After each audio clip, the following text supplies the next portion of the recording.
Today, I'm doing something I never thought I'd have the opportunity to do, at least not this soon.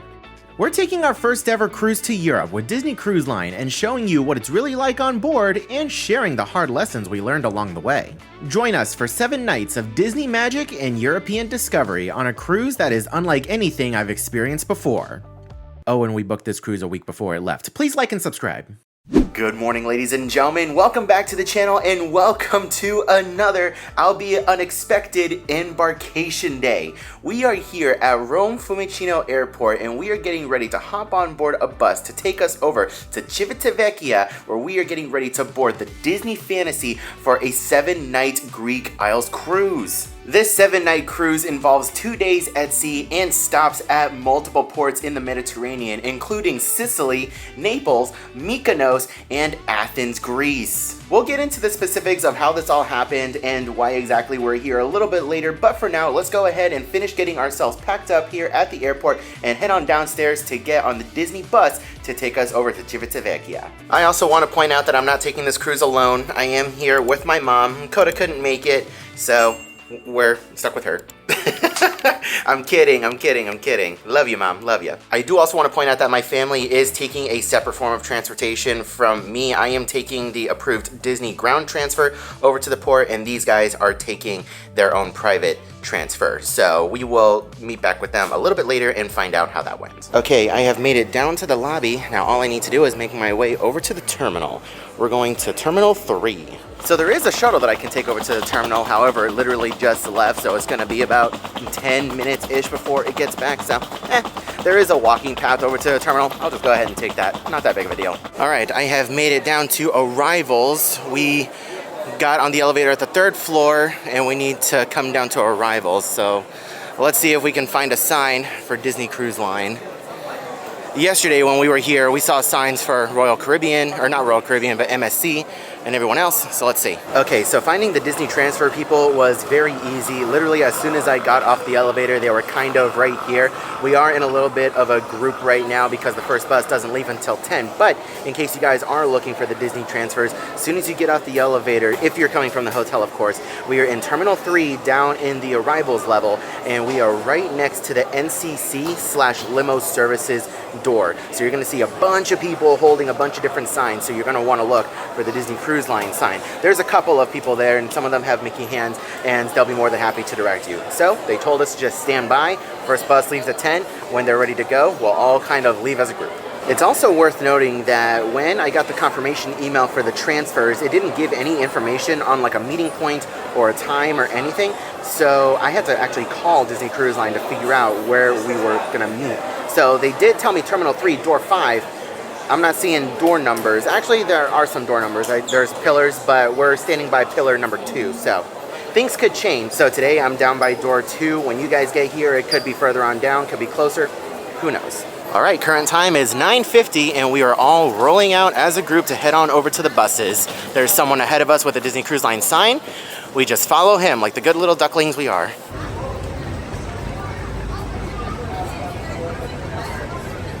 Okay, so we made it all the way to the far end of the bus depot. There are several lines over here for checking in for the cruise transfer, and what they're doing is they're taking everyone's bags and putting it in a whole truck over there. I don't know if you can see the sign. There's a little sign right there that says Disney Cruise Line.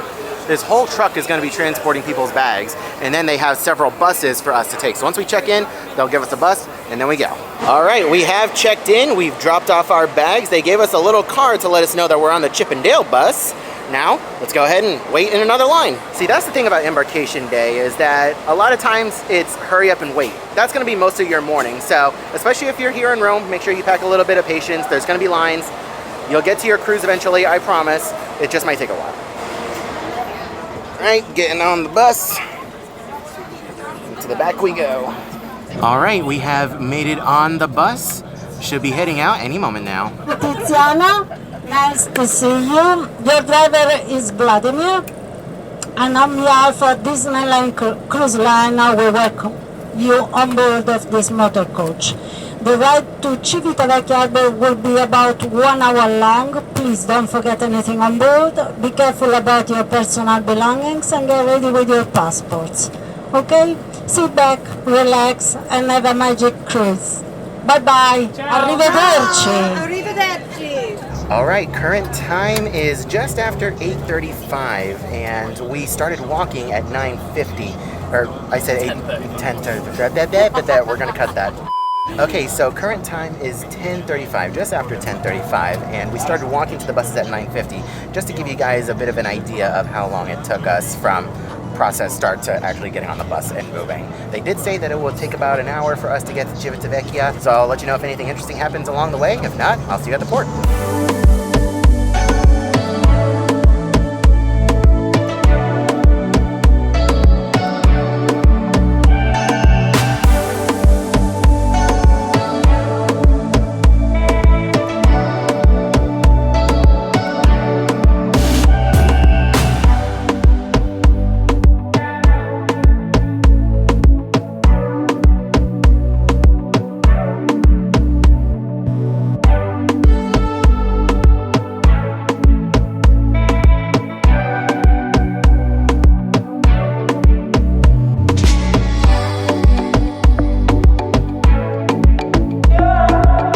So now you guys know, if you're going from Rome to Civitavecchia to get on a cruise in general, you're going to want to sit on the left side of the bus or whatever vehicle you're in.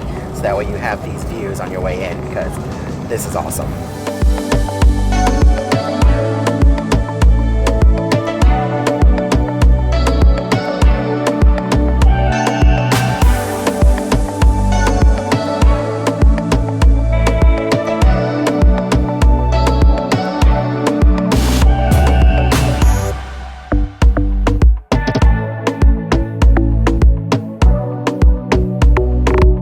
And we have made it. Current time is, oh my god, exactly an hour after we left. Wow. All right, we're off the bus. Let's head on in. I don't know how this works. There was a whole long line of people on the opposite side, so I think because we have a Disney Cruise transfer, we can just come in right over here. So we got this slip of paper that lets us board the ship right after Group 2. Heck yeah. So because we got booked on this cruise so last minute, we were like one of the last ones to check in, and I actually had group like 23. So this transfer just bumped me up to Group 3. Heck yeah. All right, up the escalator we go. I'm very curious to see what this terminal looks like up here.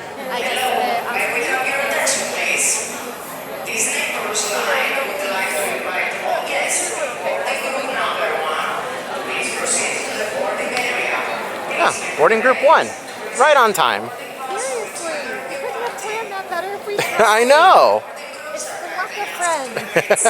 Okay, check-in was quick and easy, just like it would be at Port Canaveral or Port Everglades, wherever. So now we have our boarding group over here. We just head on down. They already called boarding Group 3, so we can head right on board the ship. You can see there's a little cafe over here, and now we head on in to the ship. Thank you. Heading on in.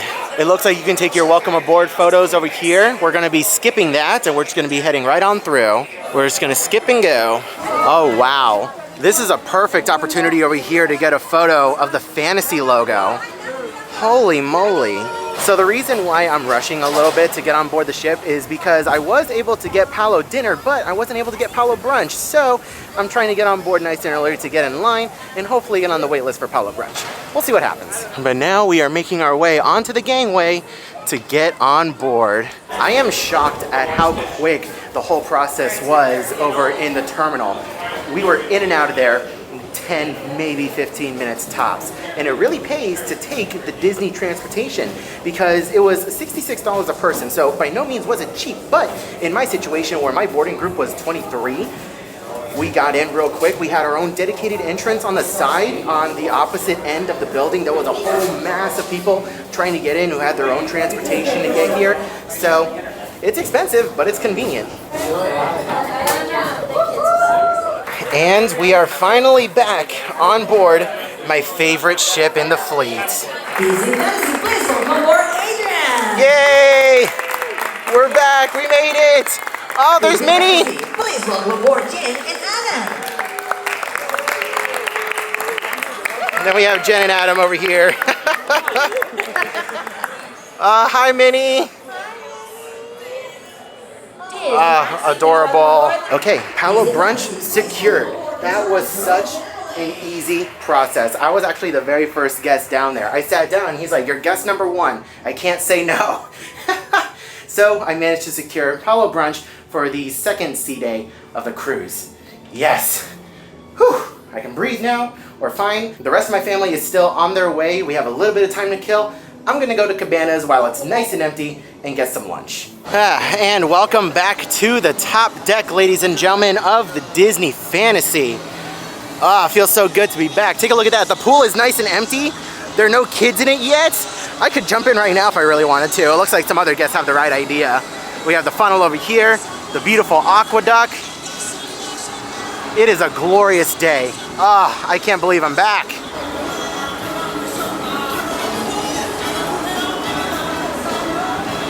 All right, let's head on inside Cabanas. This is insane. We are one of the first ones here inside Cabanas for lunch. I don't think I've ever seen it this empty on Embarkation Day. This is nuts. Give it a couple minutes though, it'll get crazy. But let's go ahead and take a look at the food options. We have different pizzas over here. You can see they're making it right now. We have our kids section. We have chicken tenders, broccoli, mac and cheese, some more vegetables. We have rice, we have french fries, we have different rolls over here. We have salmon, we have other fish. We have some more mixed vegetables right here. Let's see, we have grilled chicken breast, hello. We have lamb chops over here. We have grilled steak with onions, asparagus, mashed potatoes, steak fries. We have some grab-and-go cold sandwich options as well as cold cuts. We have some pasta over here. We move on down a little bit. We have our salad section, a whole bunch of different options. And then we have our seafood with all the shrimp and crab claws you could want. All right, lunch has been served. I have some chicken tenders, mac and cheese, some roast beef from the carving station, steak, mashed potatoes, and asparagus. I am so incredibly happy and so incredibly thankful to be on board right now. Like, now that I'm in Cabanas, I feel like I'm back home in Florida, but I look out and it's Italy. Like, what the heck is even my life? Little story on how I came to be here, which I already explained this in our last video, which is the crazy travel day. If you haven't seen that video, I highly recommend you watch that one first before watching this one. But the long story short is that I had some family members who were booked on this cruise, and it was like a group with several staterooms booked. A couple of them came ill with the flu late last week, so rather than letting the room go to waste, they were like, "Hey, I know you have these videos. If you can make it out here, the room is yours." So I said, "Bet."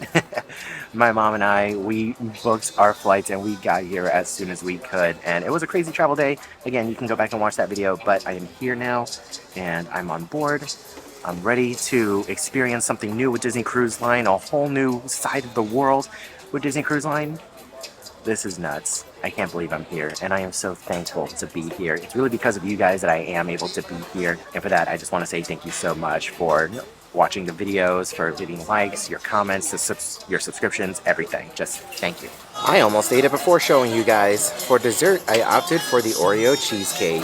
Also, I want to go ahead and get this out of the way now. In case you guys are new to the channel, first of all, hello, welcome. My name is Adrian. I appreciate you guys being here. So when it comes to food reviews on this channel and on cruises, if I don't say anything, then that means it was good. I will go out of my way to let you know if I don't like something, so that way you guys are aware of my feelings. But if I show you something that I'm eating and I don't say anything, then that means it was good. All right, as we make our way out of Cabanas, you can definitely tell that it has gotten a lot busier. I was only in here for maybe 15-20 minutes. So yeah, things get very crowded very quickly. The earlier you can get on the ship, the better.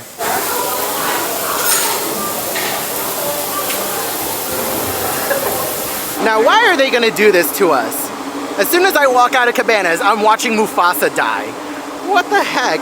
I don't want to start cruise off with depression. I have to watch this so you guys do too.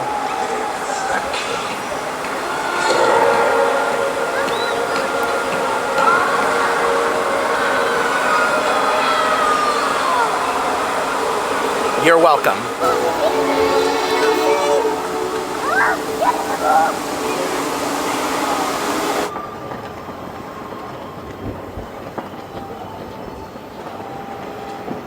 So while I'm in the middle of saying thank yous, I also want to give a huge shout out and thank you to my Patreon supporters and my channel members. Literally, without you guys, I would not have been able to come out here at the last minute and afford last minute plane tickets. So thank you guys so much. You guys are all watching these videos early and ad free. If you guys want to support us on Patreon or become a channel member, links to that will be down in the description below. So while I'm thinking about it, let's go ahead and check out Edge. This space is soon to be defunct here on the Disney Fantasy because come dry dock time, this whole space is going away. Let's head on upstairs and check it out. So we're heading on upstairs inside the funnel. Aw, I forgot about this artwork. The Wally and Eve. That's very cute. So at the time of filming, Edge occupies the forward funnel, but come time for the dry dock, this space will go away for another dream suite. So I had no idea that you could see the aqueduct through here. That is so cool. It goes through and you can kind of see people going by. All right, we have made it inside Edge. You can see we have a couple of massive TVs over here, foosball table. We have some activity tables over here. And then, check this out. In just a few short months, all of this is going to be transformed into a like tens of thousands of dollar suite to spend a week, like $40,000 plus for the suite. And you can see we have a dance floor over here. Oh, look at that. We have a Nintendo Switch. That's really cool. Massive TV, space to hang out. You can look out over here onto the adult only area, which is kind of right down here. We have the forward of the ship. That startled me. It's a mirror.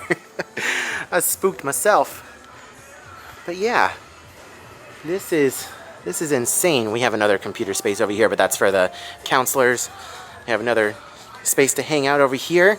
This is for the tweens. Crew member only. We have a water fountain right there. And then we have the overlook up above us. I'm going to see if we can get up there as well. But yeah, all of this is going to get transformed into a massive, massive two-story suite. Very similar to what you would find on the Treasure and on the Wish. So I do understand the novelty of wanting a suite inside the funnel. Like, in concept, it's cool. But at night, you can see through these windows on into the venue. I think they've made an effort to mitigate that on the Treasure, and I think they've upgraded the Dream as well. I'm not sure about the Wish, but anyways, they're in the process of adding these funnel suites to a good portion of the ship. I don't think they're doing it on the Magic and Wonder because those ships already have 1 foot out the door. But if you're in those funnel suites, you don't have access to the outside. You just have this massive window over here. So yeah, it can be nice. You have the concierge benefits and you're in like the largest suite in the whole ship, but come on, you got people staring at you and then you don't have access to the outside. So, I don't know. To each their own. Another thing that's really cool about this space is that they have their own exclusive elevator. Well, I mean, exclusive. The elevator runs the whole length of the ship up and down, but the tweens can use their key card to get access to the floor directly. That's really cool. And over here, one deck above Edge is the overlook. I've actually never been in this space before. This is going to be my first time and my last time. Now, I have seen pictures of this venue used as like a wedding space. So you can do a wedding in here, have a little reception. I don't know what that is. It's fine. We have a little table in here, a little nook table. There's a piano in here, which is awesome. But yeah, all of this is going to get transformed into a 2-story suite come dry dock time. Incredible. Nice views, though. Like, I've never really seen this perspective, so I can imagine, like, you'll have pretty decent views as you sail away. But then you have, you know, the bars and everything. Okay, made it back down to deck 3. Let's see if we can spot some Europe merchandise. I already see a Spirit jersey. Let's see. It just says Europe on the back with Disney Cruise Line. I see a couple of ears over there as well. I think we have some, like, Tervises over here. Maybe some magnets. I see an ornament down here. Okay, okay. Ooh, yeah, here's a better look at the cup. We have a t-shirt over here that says Europe. That's really cool. They have another sweater or long sleeve on the opposite side. All right, the next target has been acquired. I don't need the ship models anymore, but atrium statues. I don't have the atrium statue for the fantasy yet, so that's what I'm going to be purchasing tonight.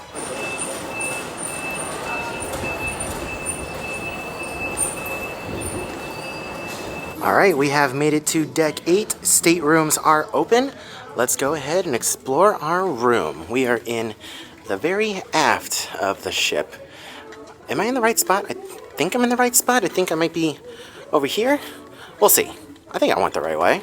I'm hoping I went the right way. Ah, okay, this is interesting. So I've never stayed this far aft before. So we have the aft hallway over there and the aft hallway over here. But then we have a whole block of inside staterooms over here. So these are the deluxe inside staterooms, and then we have the regular inside staterooms. So, if I recall correctly, we are 8673. Let's go ahead and double check. 8673. All right. For the first time ever, I get to open my own keycard thing. All right, let's head on inside. 8673. Oh, we already have a little keycard thing in here. That's nice. Let's go ahead and lower that all the way. And head on inside. Ooh, virtual porthole. Oh no, Coda's gonna kill me. Oh no, Coda's gonna kill me. She's always wanted a virtual porthole. But yeah, this is the room. Alright, let's go ahead and mute this. Hold up. Hold up. Where's the mute button? Mute button. Somewhere. Where are you? There you are. Shut up. Alright, let's go ahead and do a quick tour of this stateroom. So, we have our bed over here with a virtual porthole. Let's go ahead and brighten this up a little bit. Yep, normal size bed for Disney Cruise Line. We of course have all of our storage space underneath. On one side of the bed, we have a lamp, and you can see we have an outlet down there and a European. We also have a storage drawer right there. On the opposite side, we have another lamp. We have an outlet over there that's being used by the phone, and I do believe that that is it, as well as some more storage. We have a connecting door over here, which is awesome. We have our TV and our stateroom gifts, which we will get into in just a little bit. I assume this is our mini fridge. Yep, there it is. We'll get into the literature in just a second. We have a chair. We have some more storage space. Let's go ahead and pull this out to reveal all the goodies inside. We have our room service cards for breakfast, pen, paper, envelopes, and a couple of free postcards. On the desk, we have a couple of outlets. We have a couple of USB-As and a European. We have some storage space up top over here, as well as a couple of cups. Storage space over here. Let's look at our closet space. We have our life jackets up here, as well as some storage. And over here, we have all of our hanger space. We have life jackets over here, laundry bag, space to put your bags. We have a safe, and a couple of other little cubbies. And then over here we have our singular bathroom. So it is a toilet and a shower all in one. So for these standard inside staterooms, it is not a split bathroom concept. So make sure you guys bear that in mind when you're booking. If you want split bathrooms, you're looking for the deluxe. Plenty of towels over here. We have our mirror, sink, everything that we need. Let's go ahead and close that. And then I also forgot we have our sofa over here, which can also convert into a bed, and we have a pull-down berth. So in theory, you could fit 4 people in here. Would I recommend it? No, because this space is already tiny enough as it is. But yeah, that pulls down into a bed, and you can fit another small child up there. And these virtual portholes are really cool. These debuted with the Dream and the Fantasy when they first came out in 2011 and 2012 respectively. And it basically is just a look at the outside. So even though you're in an inside stateroom, you will always have a view of what's going on outside, which I think is awesome. Okay, so let's see what they're talking about over here. What is this? Let me go ahead and read this. Since your sailing will travel only to countries in the European Union, we are required by law to charge an Italian value-added tax of 22% on most onboard merchandise and purchases and some services. Let's see. Below are a few general guidelines regarding Italian VAT and suggestions on obtaining a refund. What in the world? Okay, I'm going to have to read this more thoroughly and do my research, but that's interesting. Let's go ahead and set this off to the side and get some more fun things. Look at that, our stateroom gifts. So over here we have our lanyards. So on this room was me and my cousin, but my cousin's actually not going to be staying in this room. But anyways, so we have our platinum lanyard over here, or silver? No, I think that's silver. This is platinum. So yeah, you can see how easy it is to get these things confused. Let me go ahead and open this up. I'm so happy that they are starting to transition these platinum lanyards into black. If you guys want an example, go to our Disney Treasure Vlogs and you'll see they give us a black lanyard on that ship.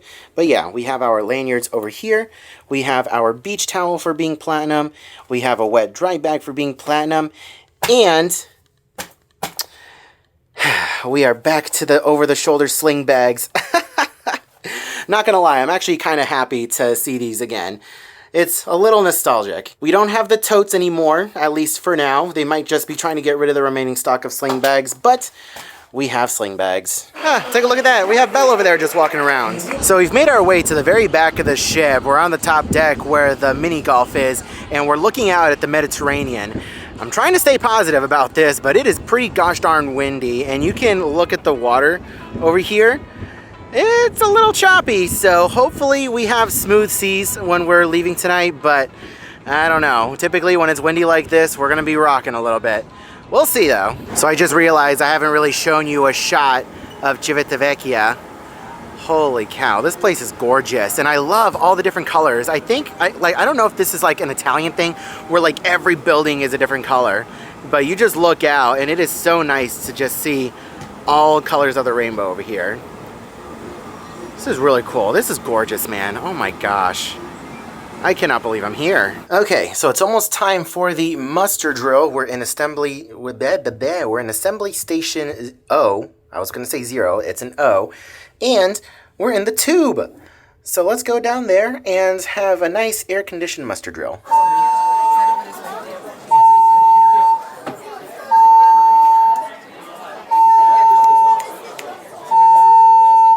First, unroll the strap and extend the clip to the end of the strap. Desenrolle la correa. Then, hold the life jacket in front of you and pull the opening for your head apart for easy access. Sostenga el chaleco salvavidas frente a usted y separe la abertura para ponérselo con facilidad sobre su cabeza. Next, put your head through the opening and then pull the strap behind your back. Jale de la correa que está detrás de su espalda. Thank you very much, Captain Wesley, and I also would like to add my welcome aboard. It's amazing to have you here, and realize that the most important thing that you can bring over the next week on board. Whew.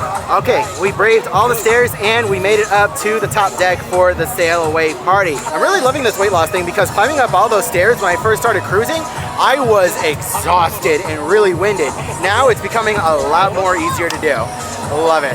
So assuming that the Fantasy gets the same upgrades as the Dream, this is going to be one of the last times that we see the sail away party with these banners over here, because the next time it's going to have a big screen going across. Who out there is on their very first Disney cruise? Come on, let me see those hands. Okay, but who out there has cruised with us before? Oh yeah, that's what I'm talking about. Well, if this is your first cruise or 50th, you can expect amazing adventures, magical memories, and tons of fun. Right. Well, it's time to kick your vacation into high gear with all your Disney friends. Oh, Tinkerbell, let's press the picture up as we go sailing away.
right, we haven't quite started sailing away yet, but you guys already know what we're gonna do. We're gonna make our way towards the front of the ship, but we need to make a quick pit stop. So you guys already know it's not an embarkation day without a pina colada. I absolutely love it, and I love the little garnish that they put on top of it. I have no idea what it is, but let's go ahead and give it a try. Oh yeah, that's the good stuff. And I love the flavored straw that they have. So we are finally on the move, and we are just backing on up out of here. That's the forward of the ship right there, and we're going backwards. This TUI ship is stationary, but that's so cool how close we are, so we can watch everybody as we're sailing away. So I'm not sure how well you guys can hear me, but I'm gonna do my best. Something interesting that I wasn't expecting is that we are backing out the entire way. I fully expected us to kind of do a little 3-point turn in that white space over there, and then come out this way facing the opposite direction. Does that make any sense? But no, we are backing up all the way out to the Mediterranean. What in the world? I was not expecting that. There's the front of the ship right there. So long, Civitavecchia. Hello, Greek Isles. Evening for the families.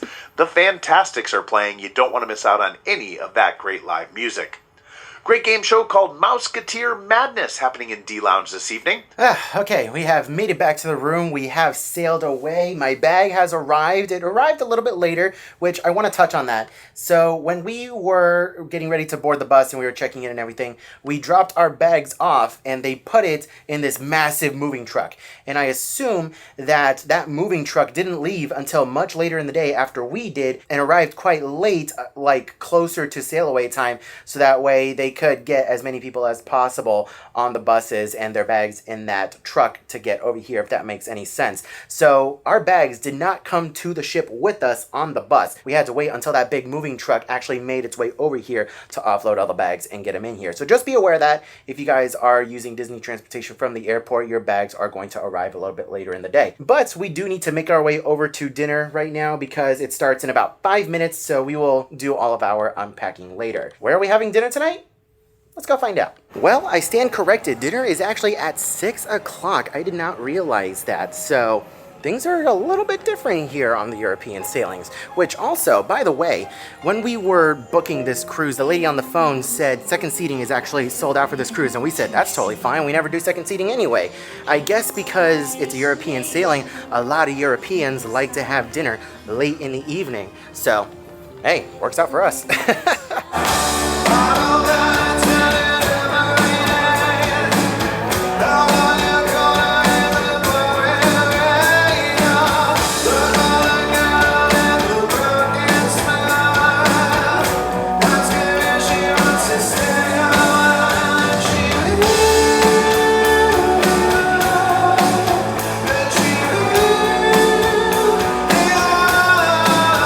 Well then, since we have some time to kill, let's go ahead and check out the shops.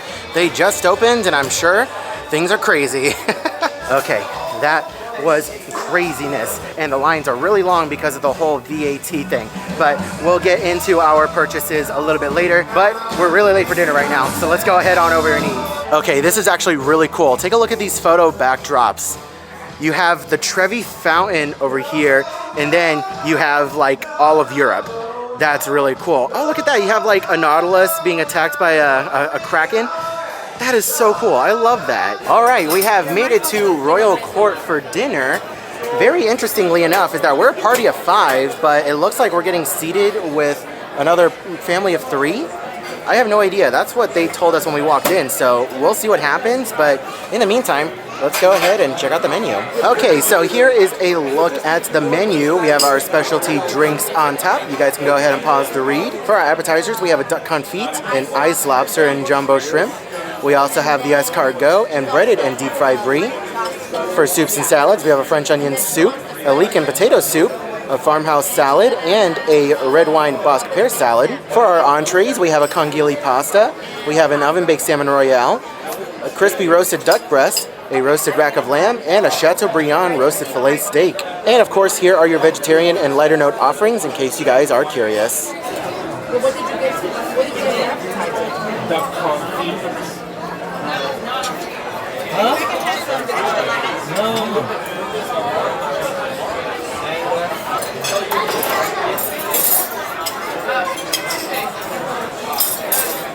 All right, here's a quick look at the dessert menu. We have our specialty drinks and coffees up top. These are all an added charge. Come down here, we have our desserts, a Grand Marnier souffle, an apple tart, a Tahitian vanilla creme brulee, a strawberry shortcake sundae. For our signatures, we have a classic opera gâteau, and for no sugar added, a duo chocolate slice.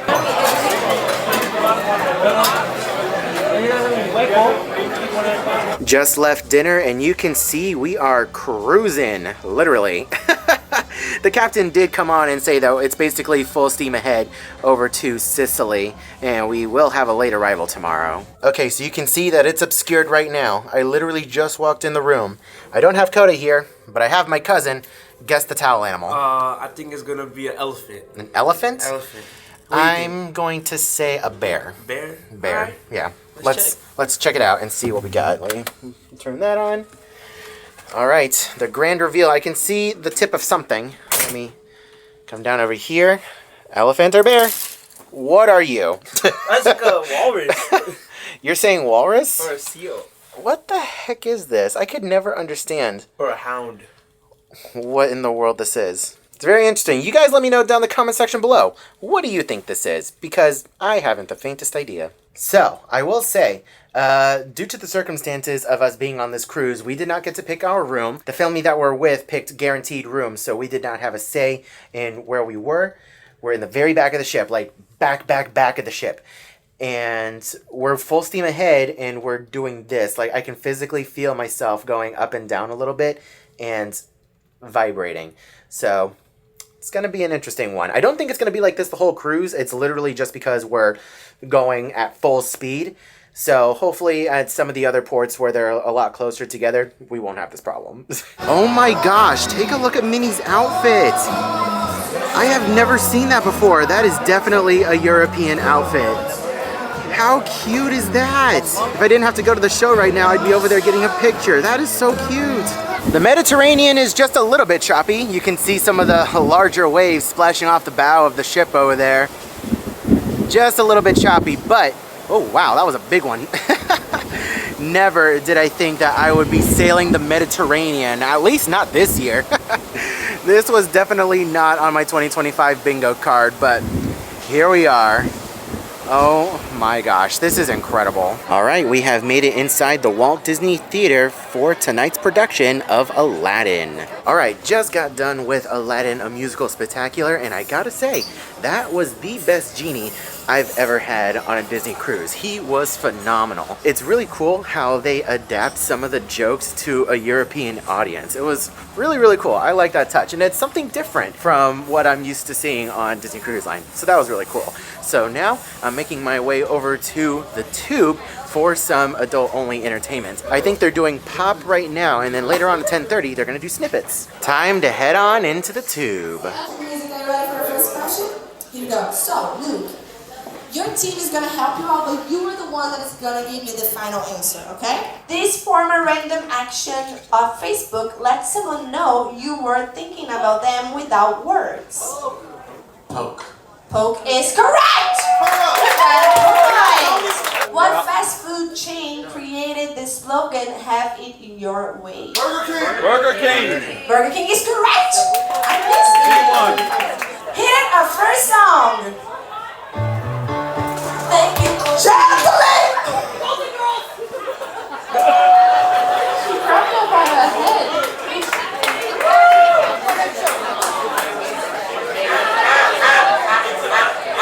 Golden Girls is correct. Gentlemen! That's a little bit of aggressive moves. Alright, are we ready for the next song? Hit it!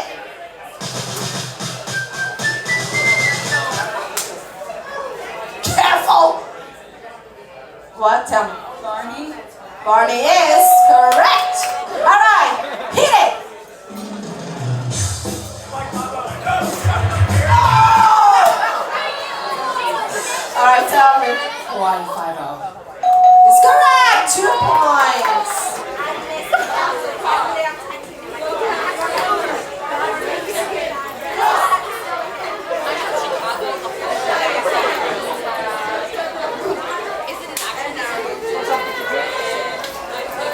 Okay, I am so happy.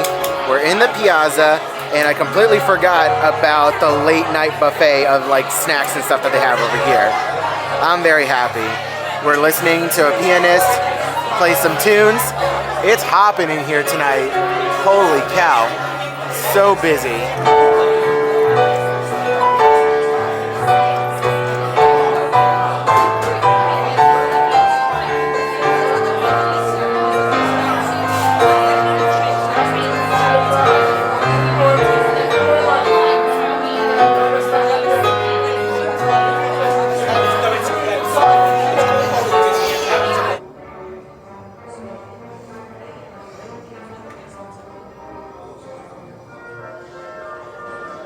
Good morning, ladies and gentlemen. Welcome back to the channel and welcome back aboard the Disney Fantasy as we sail around the Mediterranean and the Greek Isles. Today is day 2 of our cruise and we are approaching Messina, Italy, or Sicily, Italy. They keep flip-flopping between the two names.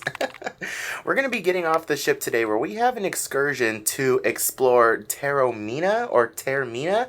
Not exactly sure how you pronounce it, but we're going to be heading on over there to the base of Mount Etna, which by the way erupted just a few days ago, and we're also going to be exploring an old Greek theater. It's going to be really cool. This is a very last minute excursion that I booked literally yesterday while we were at dinner because it looked really interesting and I got a recommendation from my friend Allison to go there, so I figured why not? Let's go ahead and check it out. So we're going to be out exploring Messina today. Before we do all of that though, we're going to be heading on upstairs to grab some breakfast.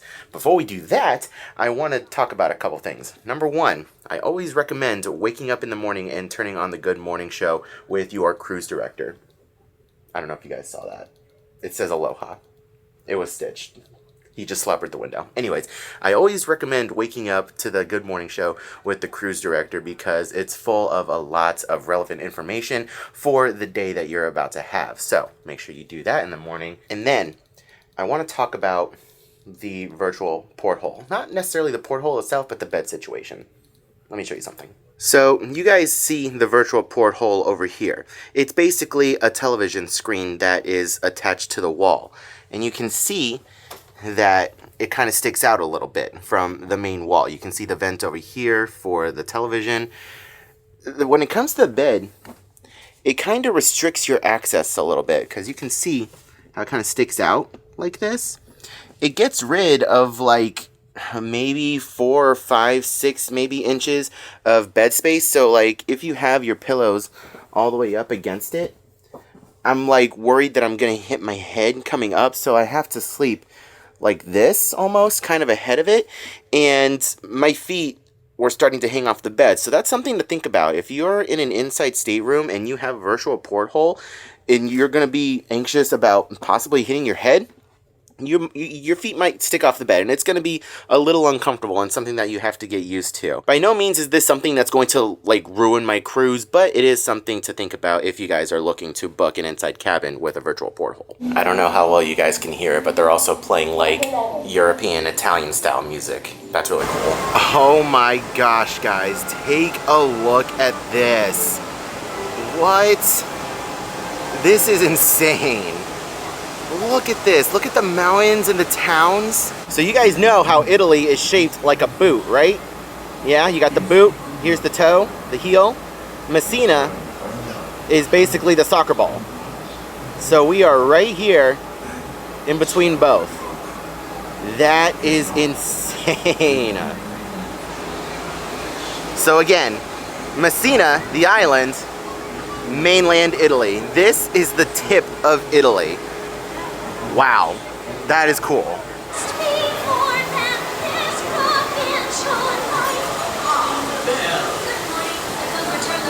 I can only imagine how awesome of a view it must be for all of these people living here to see the Disney Fantasy just sail by.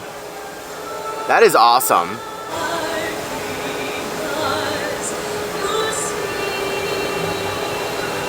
So I hope this also gives you guys some perspective as well. So again, Messina, mainland Italy over here. That is the tip of the boot. And that is how narrow of a gap it is.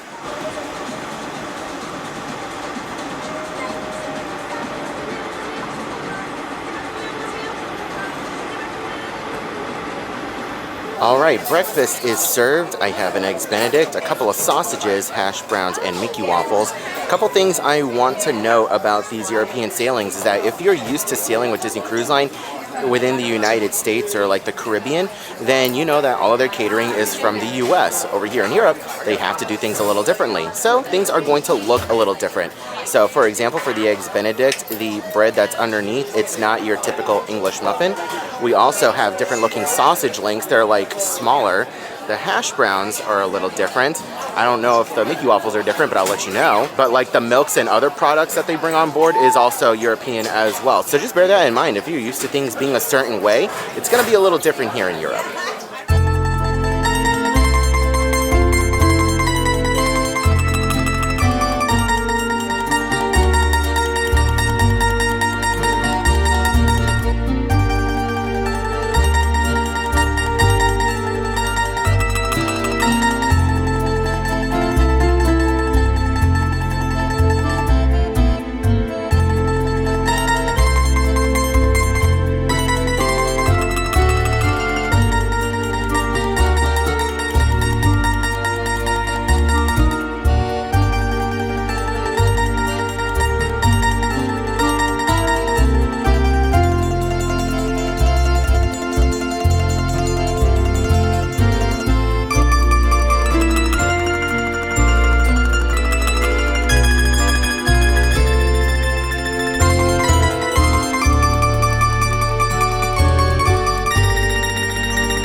I tell you guys what, we are not in the Caribbean anymore, that's for sure.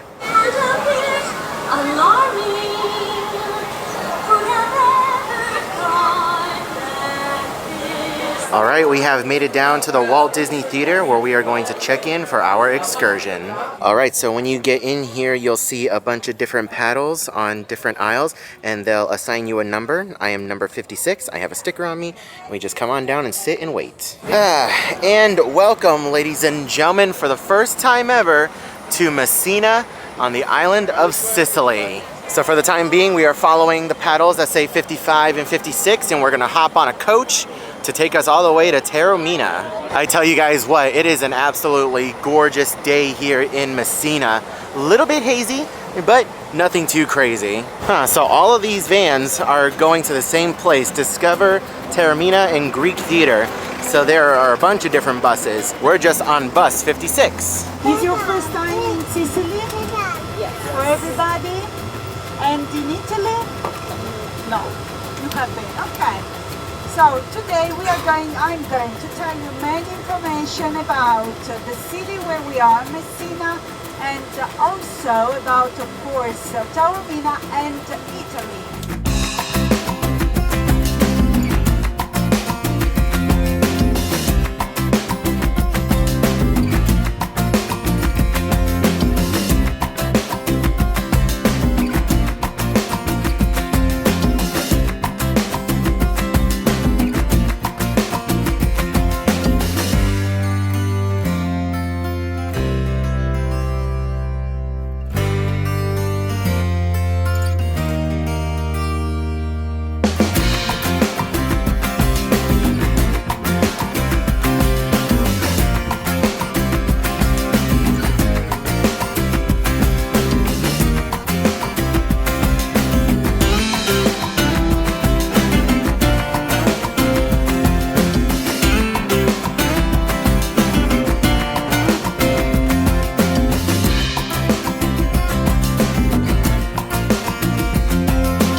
Okay, so we have made it to Taormina. It took about an hour to get here, and there's no potty stops along the way, so make sure you guys go to the bathroom beforehand. And when we got here, we parked in a parking garage. Now, we parked on the bottom floor, and we had to climb up 7 flights of stairs in order to get to the very top to our meeting point.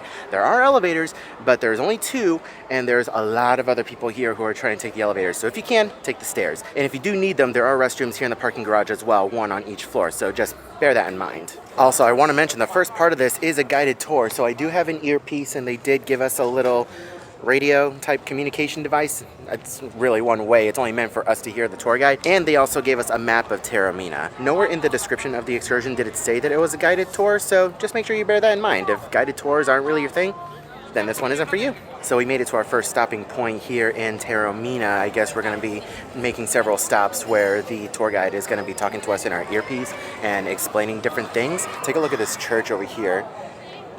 Really, really cool. And then we have a fountain behind us, and the water that's coming out of it, you can see the gentleman drinking over here. The water that's coming out of it is like actual drinking water, so it is totally safe to drink. And I remember the last time I was in Italy, you would see a lot of just streams of water that are perfectly fine and drinkable. One thing that I want to know about this tour, I looked at the map of where we were and where we're supposed to be going. So this tour is supposed to go to an old Greek theater. We got dropped off on one end of town, and we're going to be making our way all the way over to the other end. So this is a heavy walking tour. So make sure you guys are prepared for that. You're going to be taking some stairs, you're going to be going up and down hills. It's a fairly active tour.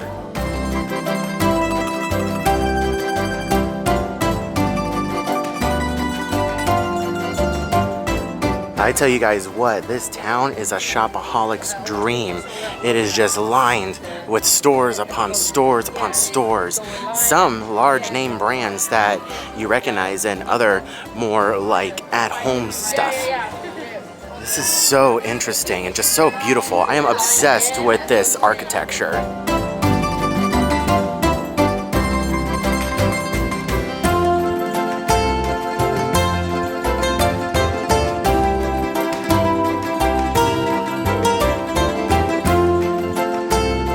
Oh my gosh, guys, take a look at this. Oh man, if you have a fear of heights, this is not for you, but take a look at this view. Oh my gosh, this is nuts. This plaza has a nice overlook of the Mediterranean, and that beach down there, holy cow, look at that water. It looks 10 out of 10. Also, I want to point that out over there. I showed it to you on our drive over here, but that is Mount Etna. It is an active volcano, and just a few days ago, it erupted, and you can still see the residual smoke from that eruption as well. It's totally safe now, but still, like, take a look at that, take a look at this, and then we turn around and take a look at this square. This is insane. And I also want to point out the floor over here. This is like marble floor. It's slick. This is so cool. I am obsessed. Oh yeah, that's definitely a photo spot right there. Holy moly. That's cool. We'll be back later to check that out. There are a lot of people here. Holy cow. I can see why this place is so popular though. It is gorgeous.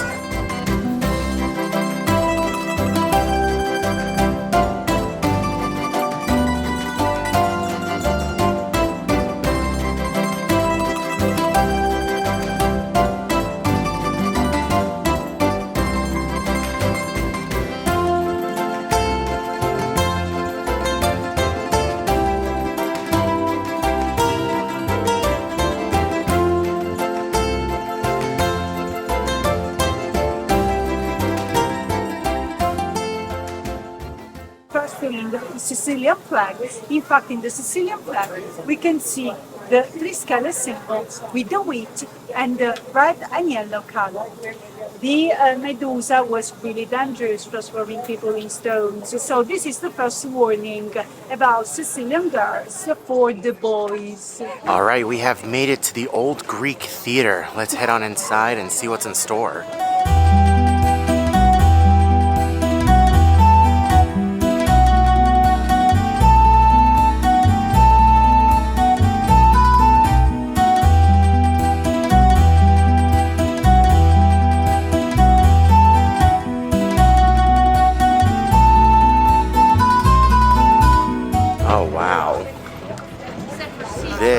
nuts.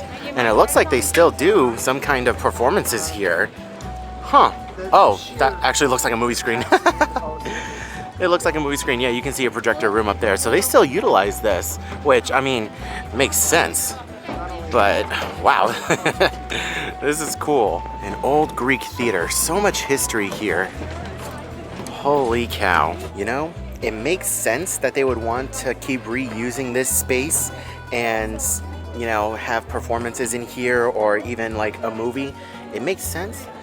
Not gonna lie, I'm a little disappointed because I expected like there to be nothing but ruins here, you know what I mean? Like when you look at pictures of this place, none of this is here. None of this is here. And it's all just like all the old stuff left over. Like everything up there on that half is like original and the really ancient stuff. But right now we're just walking on cardboard, or not cardboard, plywood. You know, we're walking on planks of wood, and there's a giant screen here, and it kind of ruins the view of what would be back here. I'm a little disappointed. Still cool, but disappointed.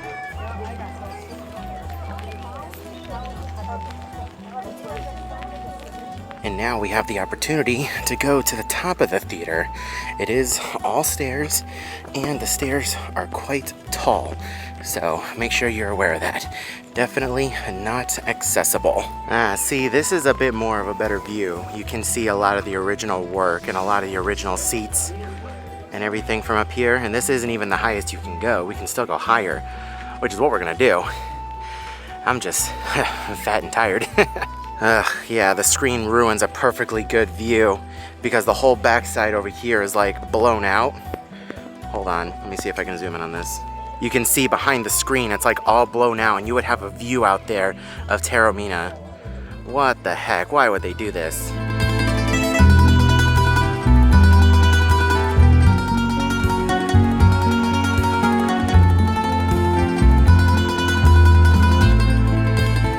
All right, yeah, the view from all the way at the top of the theater, really, really nice. Holy cow. You can look all the way off in the distance. You see Mount Etna back there. This is cool. What I'm doing right now is trying to imagine what it would be like to sit here on these steps and to kind of watch a play all the way back in the day. And our tour guide said that, you know, back then they didn't have microphones, but with the way that this theater is built and the acoustics and everything, you didn't need it. You could hear everything crystal clear from the very back row. This is cool. I really hate that the screen is here, but this is all awesome. Okay, yeah, climbing to the top of the theater, 100% worth it. Check out this view, guys. Oh my gosh. This is insane. That beach down there looks incredible. All of this looks incredible. You can kind of see the highway down there. That's the road that we took to get here all the way from Messina. I cannot believe this. And people live here and they just get to see this every day. Wow. Unbelievable. I do want to mention that at the top of the theater there are restrooms over here, and there's also a little cafe. Let's go see what they have. And guys, the view from the cafe is even better. You can see so much more over here, and you have a glass wall right there. Let's come all the way over here and take a look at that. It's an even more unobstructed view. Wow, you can see the cafe has seating out here where you can chill and look out. Take a look at that. You can see the gondolas. Where are they? There they are. You can see the gondolas that go up and down from the base of the mountain. This is unreal. So the guided tour essentially ends at the theater. Once you get here, they're like, okay, you guys know how to get back over there. They, of course, give you detailed directions on how to get back to where you started, but it's a pretty straightforward line to get back to where we were. But anyways, we have about an hour, a little over an hour of free time. So I went ahead and explored the theater a little bit and soaked in the views. Now I'm gonna slowly but surely start making my way back over to the meeting area. There is a gelato place that my friend Allison recommended, so I'm gonna try and find that, grab some gelato, and then slowly make my way back. And then as we make our way out of the theater, we have another beautiful overlook of the town of Taormina, and you have the coastline over here all the way down there with Mount Etna right there. This is gorgeous, and this is only the first stop of our cruise. Holy cow.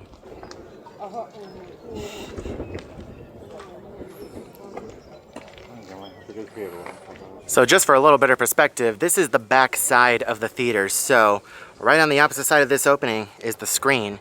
Let's go ahead and come on over and show you guys what is being obstructed. Yeah, the screen's right there, and you would be able to look out and see all of that. It's a little bit of a bummer, but something that's really cool is that you can see like an old staircase over here going in to the wings of the theater over here. We have a whole nother level that collapsed up there. This is all so interesting. I have a hard time remembering my history, but like just history in general fascinates me. Oh, look at these old columns over here too. That's really cool.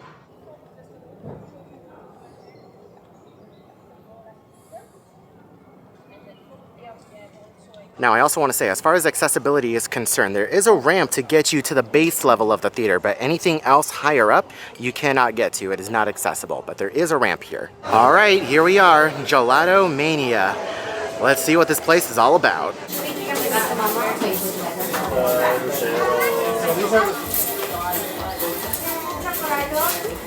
All right, I have my gelato here. I just got plain vanilla. Let's go ahead and try it.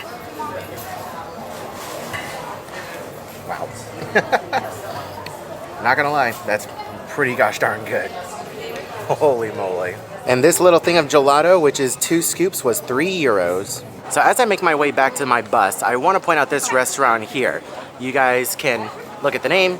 I'm gonna butcher that pronunciation, but anyways, my friend Allison said that this restaurant has really nice views.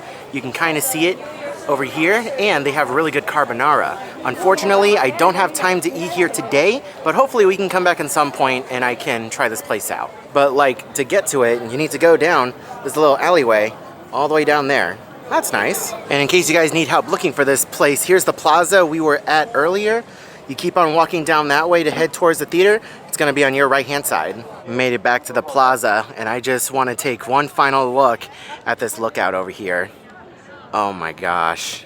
This place is absolutely gorgeous. And I remember last time I was in Italy, 10 years ago, I remember the water being incredible and everything being gorgeous. And it is just as gorgeous, if not even better. I love all of the boats in the water too. Like, these are all just little private boats that people can just come up and pull in, and people just go swimming. They jump off of their boats and they just go swimming there in the Mediterranean. That's awesome. I really want to do that someday. All right, so we have made it back to the meeting point. I have about 5 minutes until we're supposed to properly meet up and head on out, but I want to give a review of this excursion. So this excursion cost me about $110 if I recall correctly, and that's for one person. It's a 5.5 hour in total excursion. That also includes the hour here and the hour back, so just bear that in mind. Basically, it is a guided walking tour through Taormina all the way to the theater, and then you have an hour of free time. So yeah, it was really nice to come here, but I don't think I would do this excursion again as the guided tour. There is another separate excursion that was Taormina on your own. That's literally what it was called. And I think I would do that next time, where I would just come over here and just kind of explore at my own leisure, because there were so many other stores and places that I wanted to go in and explore and even sit down at a restaurant and eat, and I wasn't able to do that. So if you guys are coming here, try and look into the, Taormina on your own. Other than that though, it was fantastic. This, like, if you're into a walking tour, then this excursion is going to be worth it. I definitely enjoyed it. I got a lot of information out of it, and I really can't wait to come back to Taormina. This was a really nice experience, and I loved every second of it. And with that, ladies and gentlemen, exactly 1 hour later, we have arrived back at the Disney Wish. Again, overall, I really enjoyed that excursion, and I do think it's worth it if you are into a walking tour of Taormina. One other important thing that I want to mention is that once you get close to Taormina, the roads get really windy. It's a lot of hairpin turns and a lot of doing hard swings, and you're sometimes going to be doing them at a high rate of speed, and the drivers, they go rather quickly down the road all the way over there, and the roads can get a little windy. So if you're prone to motion sickness or being car sick, I probably wouldn't recommend doing this, and I would maybe find another way to get there, like a train. But overall, I still had a lot of fun over at Taormina. But now it is time to head back on board the ship. We have dinner at Animator's Palette tonight, which I'm really excited for, and I'm really excited to get some pool time in. So let's go. Day's not over yet. Okay, this is actually kind of cool. Right before we go past security to get back to the ship, you see everybody has put their excursion stickers here. That's actually really cool. I love this. And check this out, guys. Right before you get back on board the ship, you have an exclusive photo opportunity with a Disney Fantasy buoy, and it says Italy. This is very common when you go to some very unique ports, like in Alaska. We saw stuff like this too. We have made it back to the room. We are able to chill for just a little bit. One of these days I'm gonna drop this camera on my face and it is going to suck. But anyways, my goodness. I'm so looking forward to dinner. Like, black truffle pasta. Yes! I'm so ready for it. But that's not for another 15 minutes, so I'm just gonna relax and soak up the AC because, good lord, it was brutally hot outside. Welcome back to Animator's Palette, ladies and gentlemen. Hello. Love this restaurant. All right, we have made it to Animator's Palette. Let's go ahead and take a look at the menu. Okay, we have our specialty cocktails up top. You can go ahead and pause to read. Appetizers, we have a smoked salmon tartare, sliced serrano ham, my favorite black truffle pasta, and a tomato tart. For our soups and salads, we have a creamy butternut squash soup, a baked potato and cheddar cheese soup, as well as an arugula leaf salad, and my favorite chicken and walnut salad. We also have the panette bolognese, we have a grilled tuna steak, we have a chicken breast, an herb-crusted pork chop, my personal favorite. We also have a ginger teriyaki dusted Angus beef tenderloin. And here are your vegetarian and lighter note offerings. So Animator's Palette always confuses me because sometimes we get like a creamy garlic sauce, which is my favorite, and then other times we get this or something completely different. I don't know, they always change it up. Check out all the human news! Hello, kids! Your baby daddy? Sure, let's certainly try that again. Right. All right, appetizers have arrived. I have the smoked salmon tartare. I don't think I've ever gotten this before, so I'm very excited to try it. And then, of course, black truffle pasta. So you guys know, I don't come on here unless either something's bad or I have to say something. I've been coming to Animator's Palette for who knows how long. I haven't put two and two together ever until now. Smoked salmon tartare. I love smoked salmon. Every time I'm on a cruise, I love to eat smoked salmon. This is amazing, and it even has some caviar on it as well. This is awesome. I think I found a new favorite appetizer here at Animator's Palette. This is incredible. If you love smoked salmon, get this. All right, the soup course has arrived. This time I opted for the creamy butternut squash soup. And of course I had to get the chicken and walnut salad for round 2. And you guys already know it, I got the pork chop. It can go one of two ways. It's either really good or really bad. But when it's good, it's good. I also want to say that it is a slow night for dinner during first seating. A lot of tables just in this area alone are open. That's definitely the result of an 8 o'clock all aboard time. I also want to mention that the family we were paired with yesterday decided to move elsewhere. So we have the table to ourselves the rest of the cruise. All right, here is a look at the dessert menu for Animator's Palette. We have our specialty drinks on one side. And then we have a crunchy walnut cake, a chocolate fudge cheesecake. We have a cookies and cream sundae, an apple crumble ice pudding. For signatures, we have a lemon icebox pie, and for no sugar, a deconstructed carrot cake. And to finish things off, I got the cookies and cream sundae for desserts. Okay, so how was everything? It was amazing. Okay, thank you so much. Okay, it's just me, myself, and I right now. I just got back from dinner. I'm 99% sure I have a towel animal in there right now. I'm going to say dinosaur. I'm going to say dinosaur. Let's see what we got. Okay, let's pop that bad boy in. All right, it is covered once again. Let's see what we got. Let's see, I'm saying dinosaur. What is it? It's a crab! It is a crab. I thought I saw the #1 duck from a distance. Look at you. In your Italian outfit, you're looking snazzy. I love the hat, Donald. Stripes look good on you. I love the look. You look great. Did you have a great day in Italy? It's absolutely gorgeous out here, I know. Can I get a couple photos of you?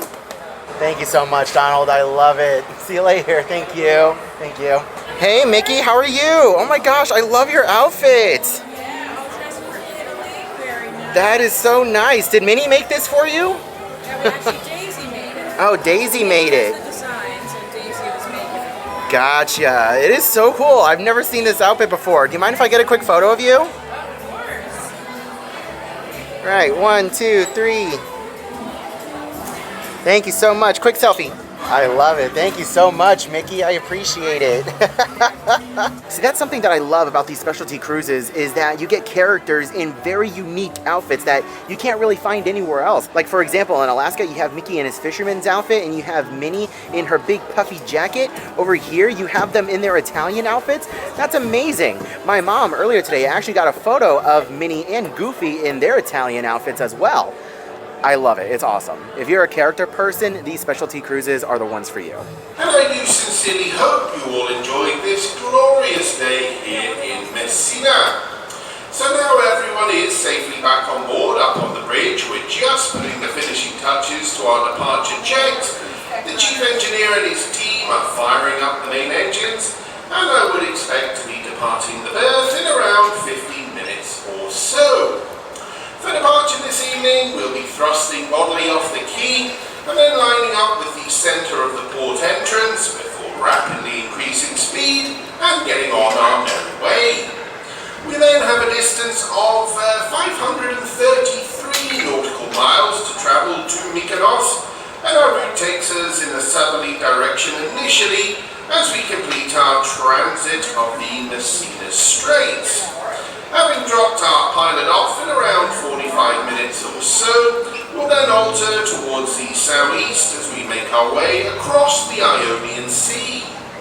On reaching the southern tip of Kythera Island, we'll alter more to the northeast as we enter the southern section of the Aegean Sea prior to our arrival at the Mykonos pilot station early on Tuesday morning.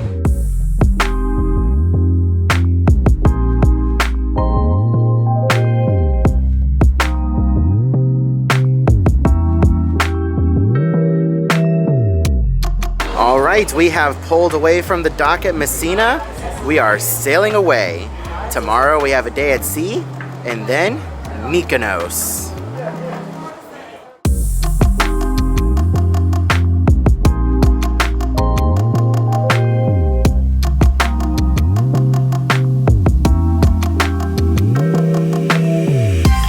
Something that's also worth noting is that there are ferries that go from Messina over to the Italian mainland in case that's something you're interested in doing. If you're not interested in anything on the island, you can always take a ferry on over.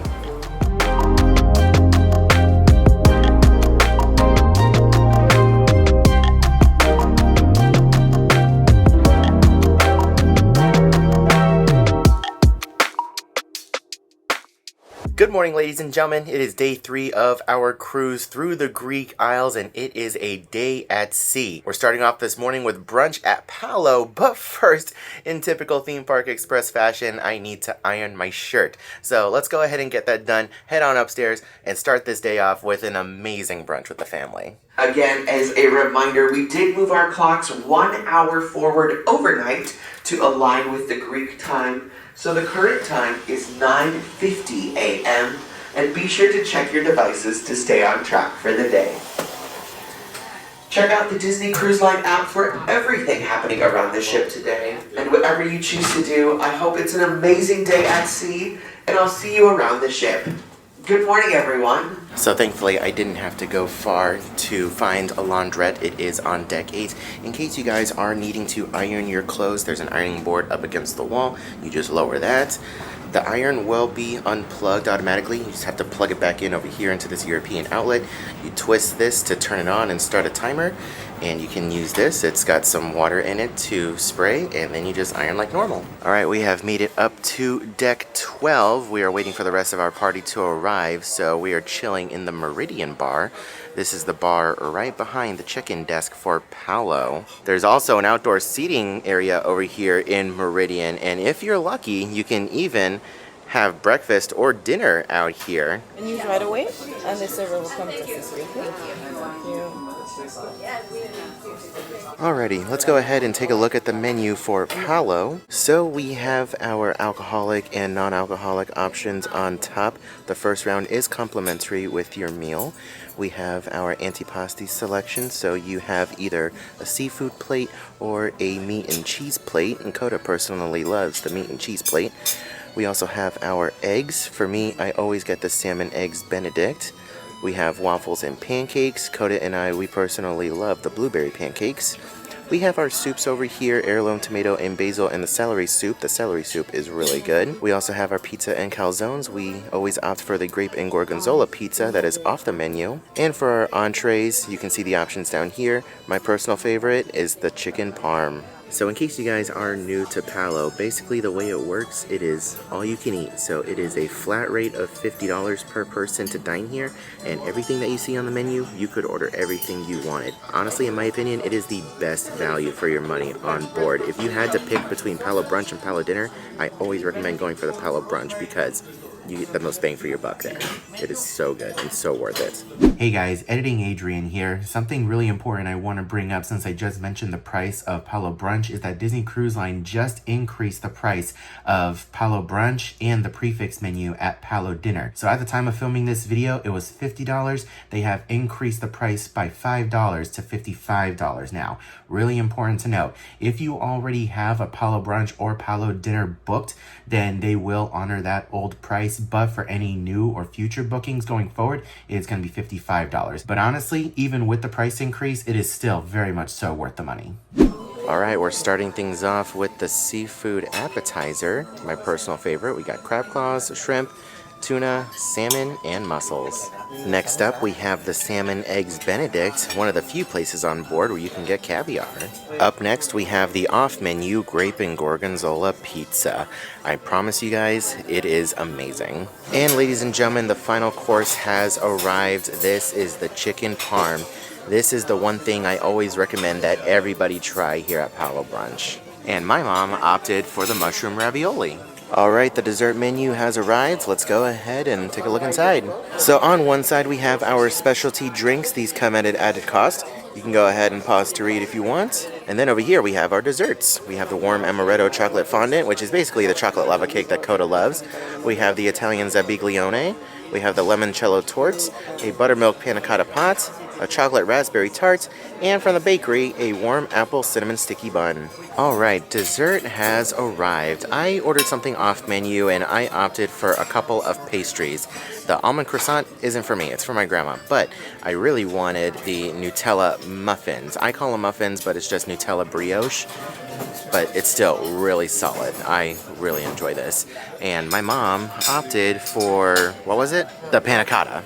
Yeah, the buttermilk panna cotta. So normally these Nutella brioches come out in like a pastry tray at the beginning of the service, but we opted to have it towards the end because everything on that tray is sweet anyways.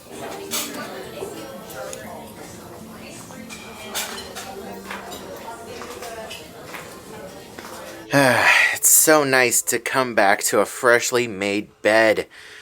Take a look outside our virtual porthole, nothing but water. But with that being said, guys, you already know the drill. I just got back from Paolo. Time to get undressed, put on my pajamas, and take a nap.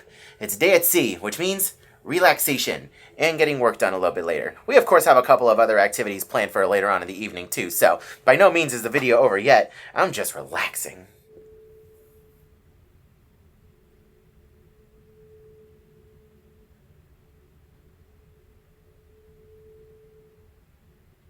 One eternity later. Alright, it is actually many hours later. I am up and dressed and ready to go. I actually got quite a bit of editing done on the crazy travel day video, which you guys would have already seen by now, and I got a decent nap in, which did take a little bit longer than I anticipated. I did not want to get back up because jet lag is still kicking my behind. But it is formal night, so I am dressed up in the same outfit that I wore earlier for Palo, and we're going to head on downstairs to Enchanted Garden for dinner. But first, before that, we have the captain's reception, which means free alcohol. So let's go ahead and check it on out, say hi to all the captains, maybe see the captain of the ship, and just enjoy the vibes. What kind of drinks do you have? Yes, like a non-alcohol fruit punch, and the drink of the day, and the vodka with pineapple, prosecco, and the Sauvignon Blanc. Ooh, what's the drink of the day? The drink of the day is made by Malibu, Pineapple Range, and the Bulu Canasal. Ooh, can I have that, please? Yes, just take. Thank you. A straw. Take a drink. straw. Yeah. And Drinks. got it. There we go. Thank you. All right. I'm not gonna lie. I have no idea what the lady told me this drink was. It is the drink of the day. I'm sure I'll look it up and put it down here so you guys can know. But looks really tasty, and it's for free. And if it's faux free, it's faux me. So let's go ahead and take a sip.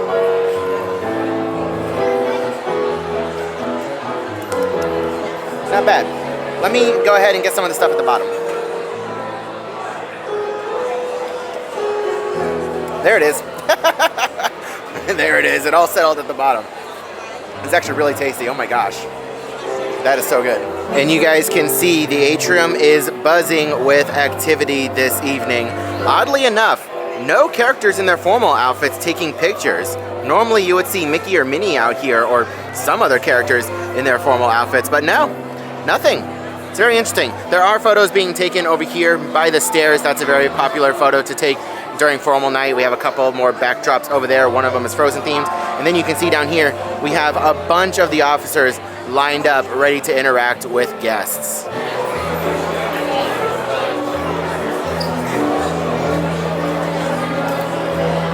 So we're over here on the Disney Fantasy Captain's Reception, and I'm joined by Jimmy, our personal favorite cruise director ever. We had him before on the Disney Wonder, and I think we had him on the Dream as well. Yep. Fantastic cruise director. If he is your cruise director and you find him on the very first day, you know you guys are in for a great time. He is so full of energy. Thank you. I mean, whoop.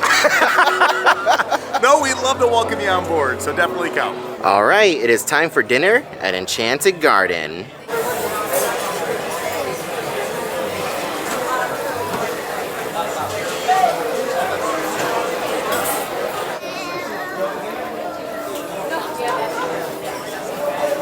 All right, we have made it to Enchanted Garden. Let's go ahead and take a look at the menu. All right, up top we have our specialty cocktails. These do come at an added cost. For our appetizers, we have a cucumber garden roll, an ahi tuna and avocado tower, my personal favorite, a North Atlantic lobster ravioli, and the applewood smoked bacon wild mushroom tart. For our soups and salads, we have an heirloom tomato soup, a cream of green asparagus soup, a spinach and raspberry salad, as well as a romaine wedge. For our entrees, we have caramelized sea scallops, a pan-seared sea bass, we have roasted chicken, pork tenderloin medallions, and the prime rib. And of course, here are your vegetarian and lighter note offerings in case you guys are curious. All right, appetizers have arrived. I opted for the ahi tuna tower. No surprises over here. My salad course is once again the chicken and walnut salad. I cannot recommend this enough. All right, entrees have arrived. I opted for the pan-seared sea bass, which is one of my personal favorites. And I really wanted some scallops, so I opted to order the scallops. I was hoping that they would bring just a little tray of scallops, but they brought the whole entree. Not a big deal.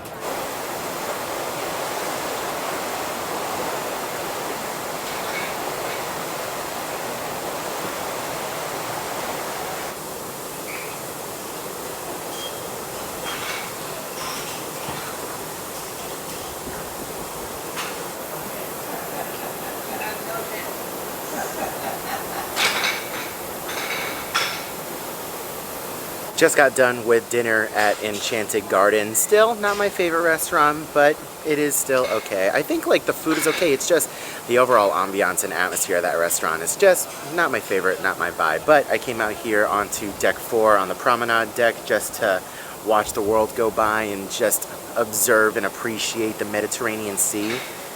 I can't believe I'm here. I still can't believe that I am sailing the Mediterranean right now. We're on our way to Greece tomorrow. It's going to be awesome. We're not going to be on mainland Greece. It's going to be one of the Greek islands, hence Greek Isles cruise.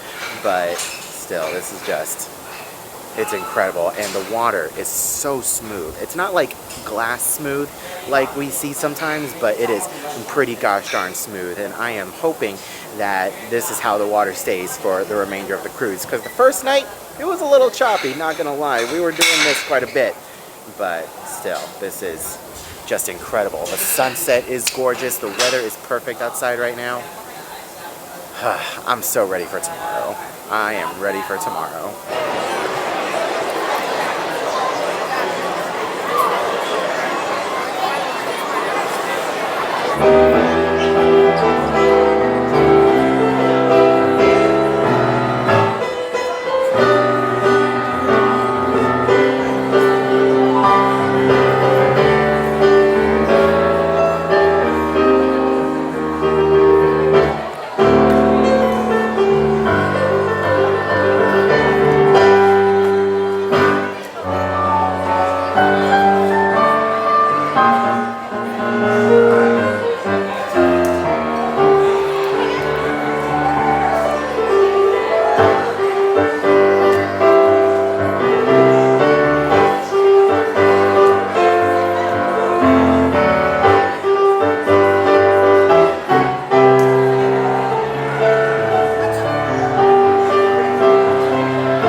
Just got done with Match Your Mate. Fantastic as always. I almost missed it. I was really tired. I'm still extremely tired, but we made it back to the room.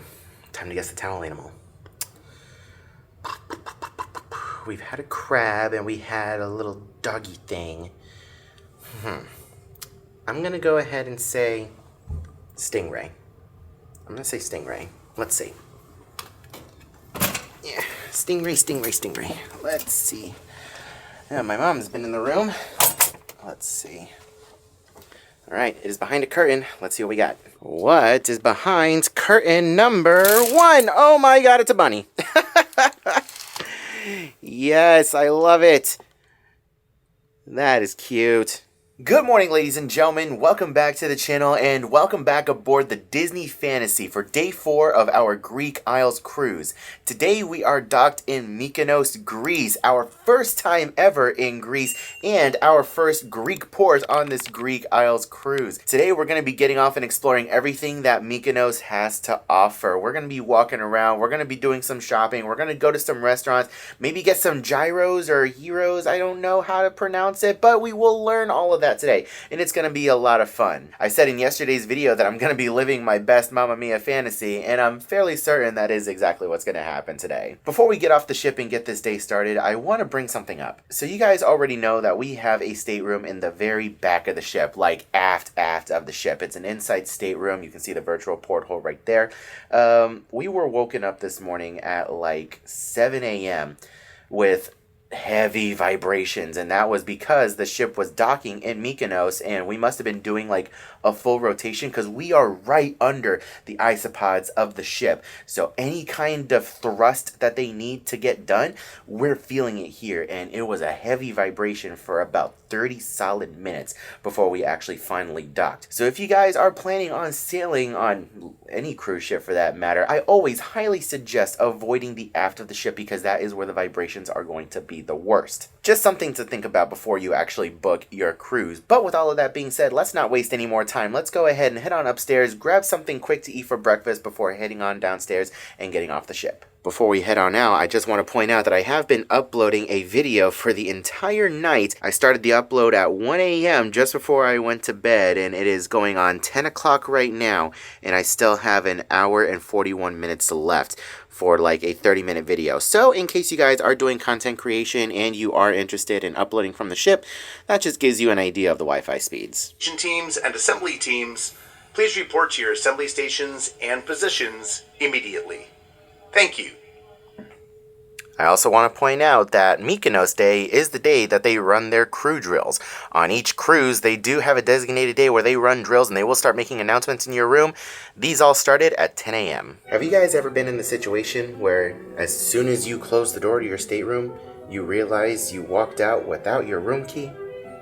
Because that's me right now. I'm trying to get off the ship. I don't have my room key. I just locked myself out of the room. Now I gotta go find a room host. Oh no. So you would think getting back into my room would be easy. Adrian, just find a stateroom host. They're all over the place. It's in the morning. They should be cleaning. They were. Until they started running crew drills. And they all had to drop what they were doing and go do whatever they needed to do with the crew drills. So now there's no stateroom hosts. Now I have to walk all the way down to guest services and get a replacement room key, all because the room hosts are gone running their crew drills. I'm not upset or anything, it's just me kicking my own butt for now. But, oh boy, like, all of their equipment is here in the hallway and they're just abandoned now. Oh no, I gotta get a whole new room key. Unfortunate. Literally, all of them gone and abandoned. Oh no. So you guys can see it is just after 10 a.m. in the morning and the atrium completely empty except for the crew that are running their drills over there. This is your time to get photos of an empty atrium. It's nothing but crew members on board. Hardly any guests, which, you know, for obvious reasons, we're here in Greece. I'm just getting a later start because I know we're going to be here for a while. I don't have any excursions planned, but I want to point out this photo backdrop that they have over here. That's really cool. That's definitely not Mykonos. I think that that's Santorini, but either way, it's still Greece, which is really cool. All right, unfortunately, Cabanas is closed. They actually closed at 9:30 today because they opened at 5:15 this morning because we got in so early. But it's not a big deal. I went to Flo's VA Cafe, got a couple chicken tenders, a hot dog, just something to hold me over until I can get into town, walk around a little bit, and eat something later. And ladies and gentlemen, here is our first look at Mykonos. You can see we have two other cruise ships in port right now. Well, they're not really in port, they're tendering, but you can see the old town is over there. Ah! Abandoned ship! Abandoned ship! Anyways, so yeah, we're gonna be getting off the ship today and we're gonna be having to take a ferry over to the old town, which is over there. That is like Mykonos proper, I think that's what it's called, or like Old Town. Anyways, that's where we're going. So let's go ahead and get off the ship now and explore. All right, ladies and gentlemen, welcome to Greece. We're here, we've made it. My first time ever in Greece. Oh my gosh. This is insane. It is insanely windy though. Holy cow, it is windy. Prior to the show last night, the captain did inform us that Mykonos is known as like the windy island. So yeah, wind is to be expected over here today throughout the entire day. So hopefully I don't end up losing my hat. If not, I do have a spare. But anyways, we do need to make our way over to a ferry in order to get to Old Town, the other side of the island. So let's go ahead and make our way there now. So it appears all we need to do is follow these signs that say Disney Cruise Line shuttle this way. So you follow the signs over here and you get to the ferry dock. There's a sign over here that says Disney Cruise Line shuttle this way. There is a sea bus over here that says €2, but if you're with Disney, you don't have to go that way. You can just go all the way down and go down this way. Ignore all the signs. You're gonna have people who are gonna try and get you into their taxis, but no, just say no and just keep on following the signs.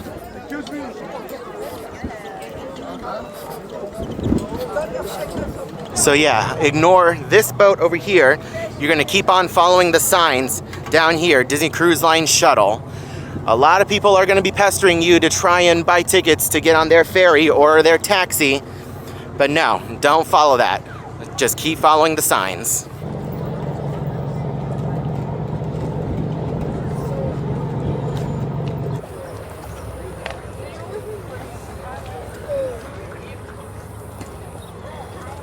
All right, the next sea bus has arrived. It took just under 15 minutes for the next one to arrive after the last one left, so just make sure you bear that in mind.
Alright guys, welcome to Mykonos!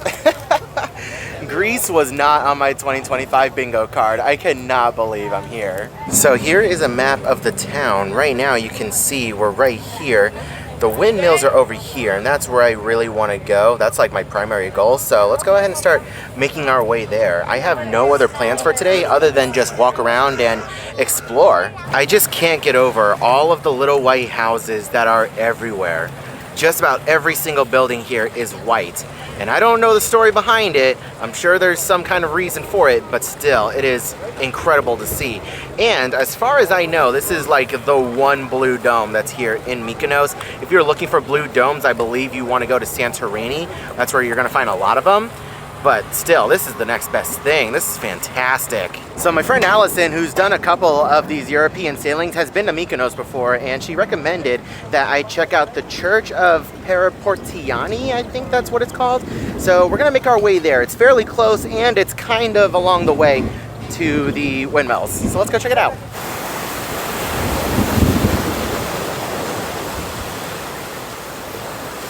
I didn't realize that this was it, but this is the Church of Paraportiani. So this is one of the stops that my friend said to make. So you can like go down there and you can go explore around that way. This is the backside of the church, I think, and the front is over there. So let's go check it out. Also, please be very careful. It is very uneven terrain. It's a mix of gravel and rock. You can go down this way. You can go down this way. This is all really cool. It's like ruins almost.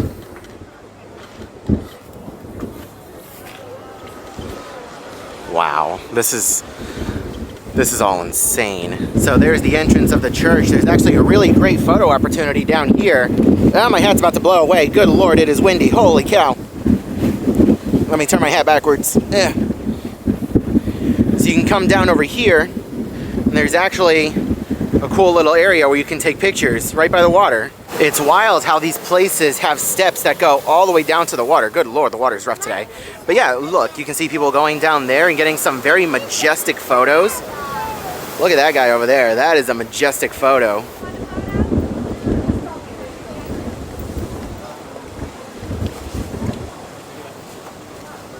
Check out this little alley over here, guys. This is right next to a restaurant. Come on down over here. I've seen this in Instagram photos before and in different TikToks when I was doing research on this place. What the heck? It comes all the way down to the water over here too. And there's steps that go down here. Oh, look at that. There are the windmills. What the heck? That is nuts. This restaurant has a fantastic view of the windmills. Oh my goodness. Yeah, take a look at that. This is so cool.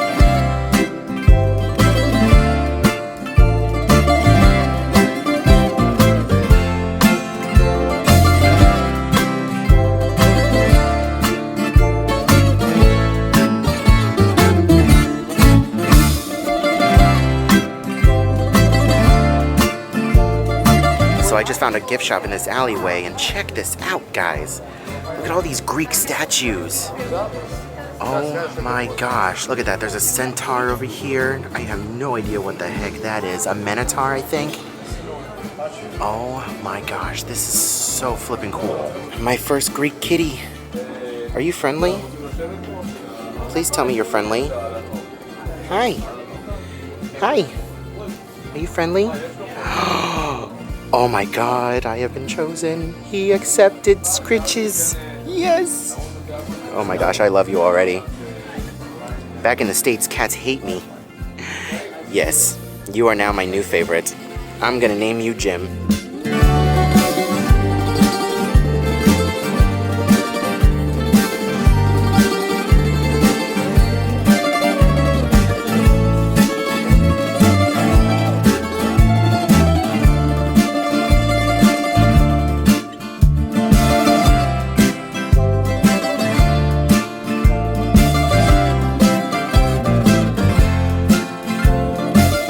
Gosh, check out all of this artwork over here. I am obsessed with all the blues and whites. And then check this out, guys. Again, a lot of Greek statues of like different gods or other people and creatures in mythology. Like, I know that's Medusa. I mean, it says it down there. Look at that. There's Leonidas.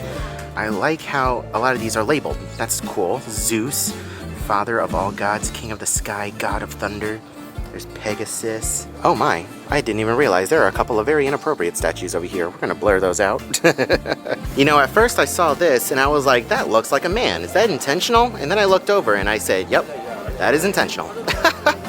Leads on down to a restaurant over here on the water. So I turned a corner and I saw a lot of people standing here with their cameras facing this direction.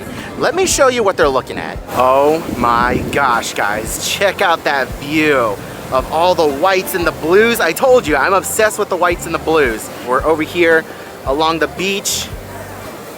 This is cool. And then look at that, you have the windmills right there. Holy cow.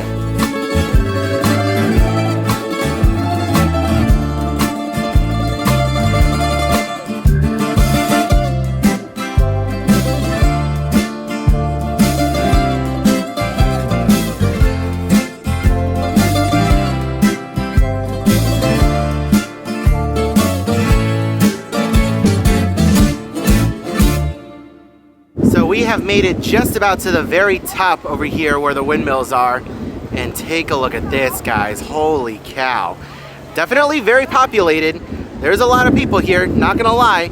I mean, there is still some room to spread out, which is nice, but still, this is incredible. I have no idea what the significance of these windmills are. Again, this trip was very last minute. I didn't have time to do much research, but this is still incredible. One of the most iconic landmarks in all of Mykonos. And by the way, you do need to either walk up a hill or climb some stairs in order to get up here. Either way, it's accessible-ish. Accessible-ish. The terrain is very uneven.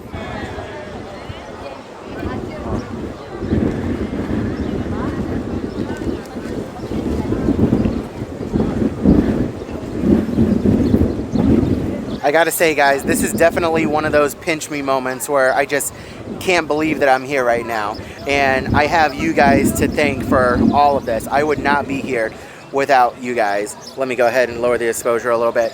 I would not be here without you guys, and I just am beyond thankful and beyond grateful for each and every single one of you for watching these videos. Because of you guys, I'm able to do this as a full-time job and bring you guys along with me and share in the adventures.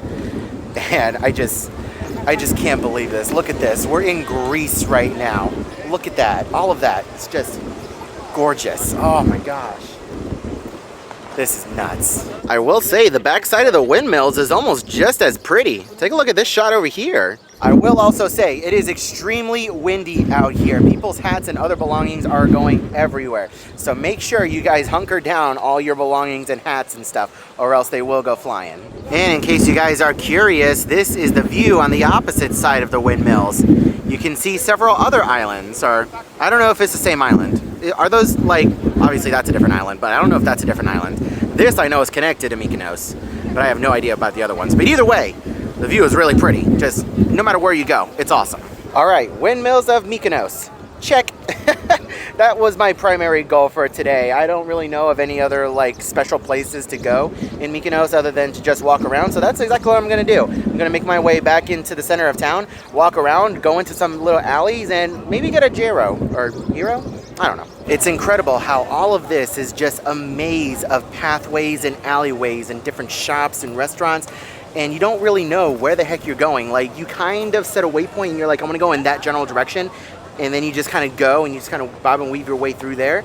And then you come across areas like this where it's just nice and open and it's super white. And then you have the contrasting colors over here. It all pops with all the white. It is insane. Because everything is white, any little change of color, it pops and it looks gorgeous. Okay, I wasn't trying to, but I somehow managed to make my way back to the port area. This is where we got off of our ferries, and I was looking for the restroom. The restroom is over here. If you get off the ferries, it's gonna be on your right, and you're gonna come down over here. It's gonna be this little white building over here. Bear in mind, it costs €1 to get in, so make sure you have a couple of coins on you.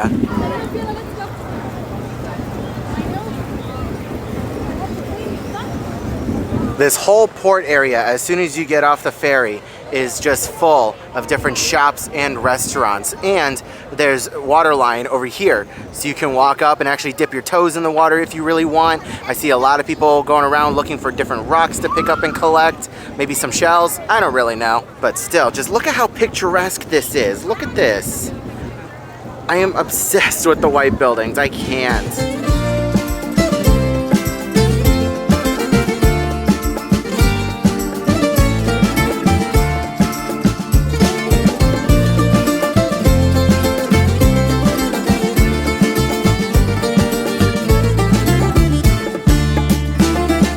Just to give you an idea of how windy it is, yeah, she can barely stand.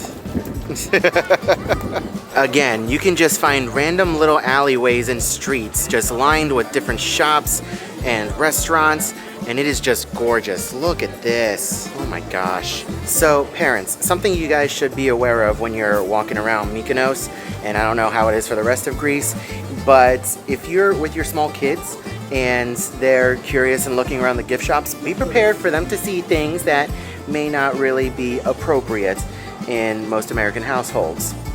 Let's just leave it at that. Okay, so just keep an eye out and make sure you pay attention to what they're looking at.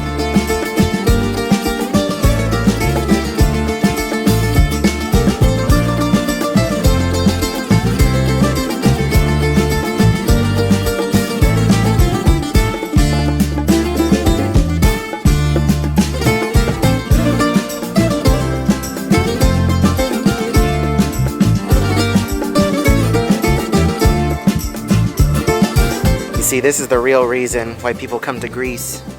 It's for the cats. Hi. Hi. You friendly? Can I touch you? You can come to me? Yeah, there you go. There you go. You see, the cats in the United States are very mean to me. Yeah, butt scritches. Okay, bye-bye.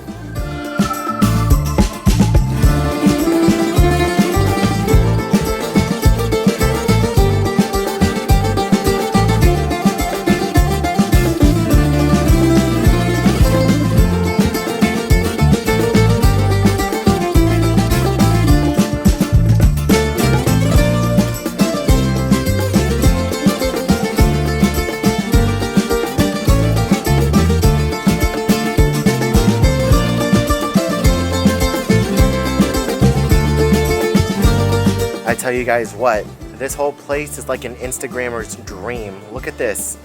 This is insane. The farther away you get from the coastline, the less crowded it is, and you'll have more opportunities like this. This is nuts. If you're an Instagrammer, this is the place to be. So, are we gonna talk about this? That's not weird at all. Huh. How many of you would fall for that? We have found yet another cat. He is living his best Greek life. Just chilling. Let me see if I can zoom in on the beans.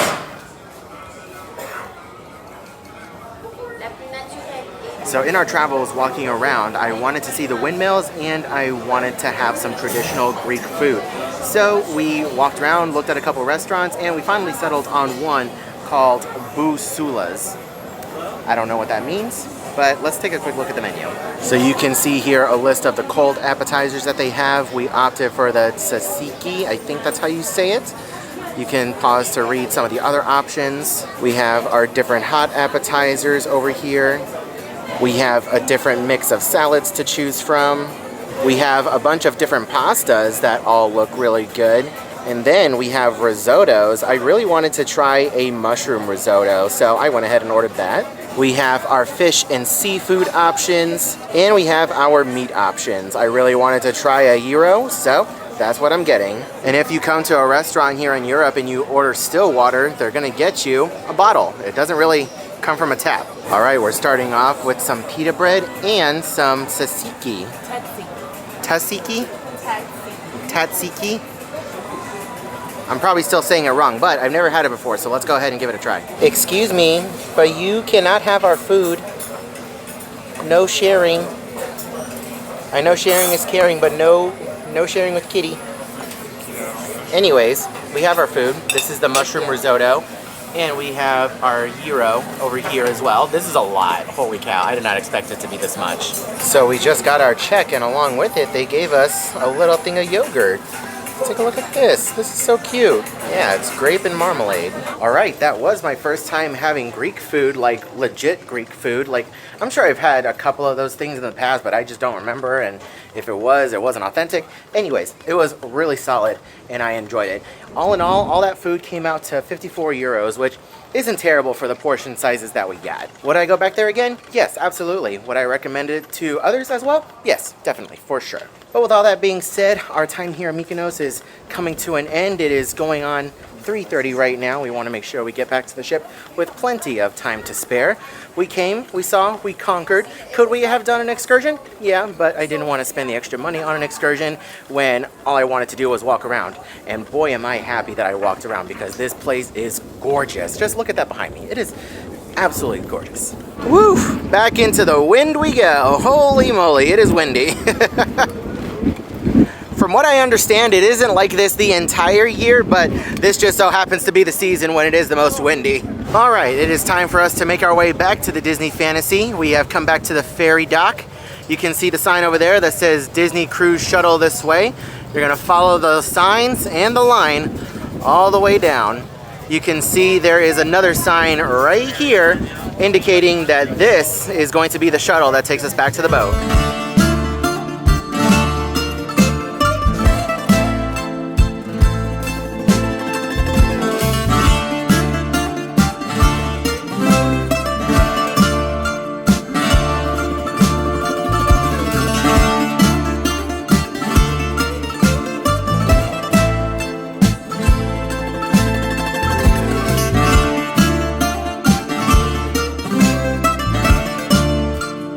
Well, that ferry ride was interesting. We sat in the very back corner of the boat and I had a gut feeling that we were gonna get wet and something was gonna happen, and sure enough, a wave came up and over the side and completely soaked my pants, like my whole bottom half with my shoes and everything, completely soaked. And a little bit of my camera got wet. Thankfully, I had my hat strapped to my camera strap and I had it like covering the lens almost, so my hat took a lot of the heat. So my hat took a lot of the heat from my camera, so thankfully it only got a little wet, but still, 0 out of 10 experience. That was a pretty decent sized wave that got us, so me and my mom had to stand up for the rest of the ferry ride. Oh boy, that was interesting. Okay, we made it back on board the ship with just a little bit of time to spend in the room to kind of decompress a little bit, freshen up a little bit, go to the bathroom, do what I need to do. But now we are making our way down to the atrium because Mickey is going to be meeting in about 10 minutes or so. My mom is already in line. We're hoping that Mickey is meeting in some kind of Greek outfit. We'll see. If he's just in a normal outfit, then we won't bother. But Minnie is also meeting down there as well at the same time as Mickey, so we're gonna go from one to the other. Hey Minnie, how are you? Oh my gosh, look at this outfit. You look gorgeous. I love it. Did you have a good day in Greece today? Oh, absolutely. A little windy outside, a little windy, but it was awesome. Nice and sunny. Can I get a quick photo of you? Hey. 1, 2, 3. Love it. Quick selfie? Excellent. Thank you so much. We're going to bring in my mom. I love your outfit. Did Minnie make that for you or did Daisy make it? Come on. Yeah, right. Oh my gosh. Yeah, you look awesome. The shoes and everything. Look at those. It's Mickey. Very, You know who you're dealing with? yeah, very impressive stuff. Can I get a quick photo of you? Awesome. 1, 2, 3. 1, 2, 3. Quick selfie. Thank you so much, Mickey. I appreciate it. All right, after getting a little bit of work done in the room for the video that is uploading today, which you guys would have already watched by now, it's finally time to get on downstairs for dinner. And tonight is lobster night. I am so excited. I always look forward to lobster night on 7-night cruises.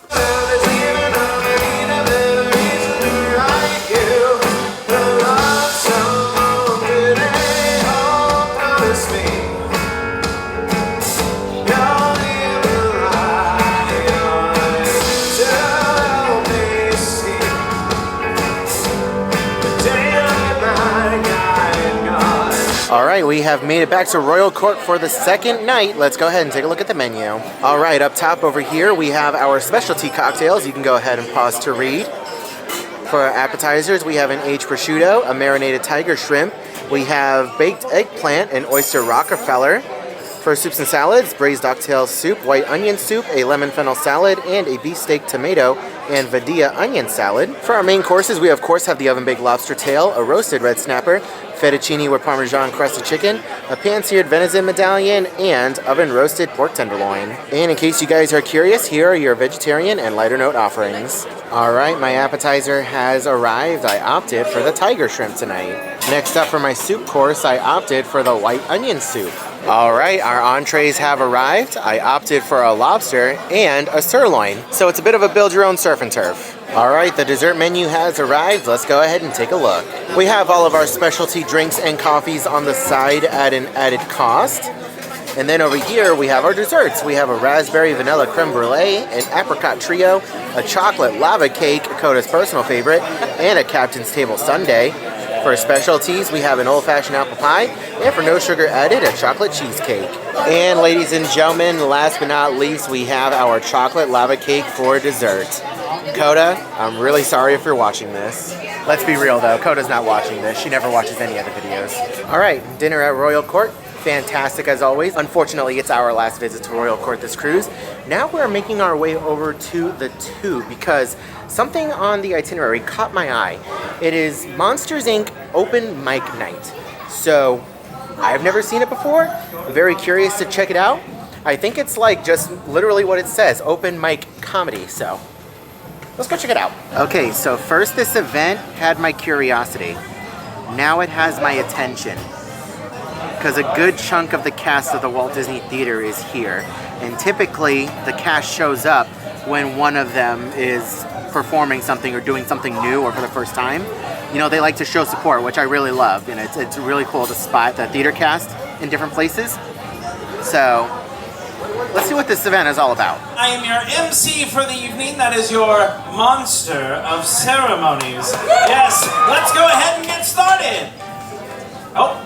Looks like we need some comedians. We got the jokes. All you need is a sense of humor.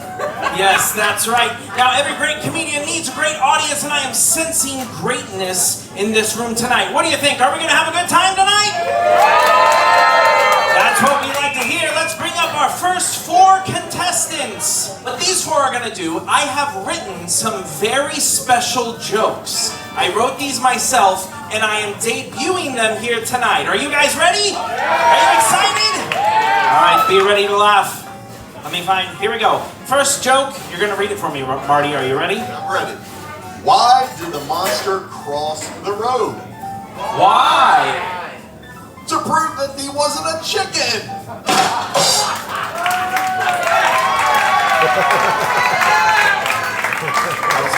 That was a good one. All right, up next, here we go. What do you do with the blue monster? What? You cheer him up. You cheer him up? Nice. All right. This is a good one. This is one of my favorites. Here we go. What do you give a seasick monster? What? Plenty of room. Plenty of room. But yes, it's good. All right. And our last joke. Here we go. Where does Mike Wazowski listen to music? Where? On iTunes. Let's give them a round of applause. Thank you, contestants. You can head back to your seat. Now, before we get started, we need to introduce our judges. Now, we've disguised their appearances to help them remain anonymous. Now, judge number 1 is a tender oozing blossom with a sense of humor so dark, it's scary. Give it up for judge number 1. I can't wait. Yes, thank you, judge number 1. Now, judge number 2 will accept nothing but your best. She's sizzling with excitement and rattling with anticipation. Patient. Yes, give it up for judge number 2. Hello, is this thing on? Oh, hi. Yes, judge number 2. Now, judge number 3 is an expert in all things comedy. Physical comedy, props, knock-knock jokes, you name it, he's got his eye on the ball. Let's give it up for judge number 3. Judge number 3. Hello. Hello! I'm here. I seem to have locked myself in the green room. What, Mike? I mean, judge number 3, we need a laugh canister to open that door. Exactly! Oh, I'm meant to be anonymous, aren't I? I have locked myself in the green room because I believe in you! Tonight's comedians are going to fill this laugh canister and free me!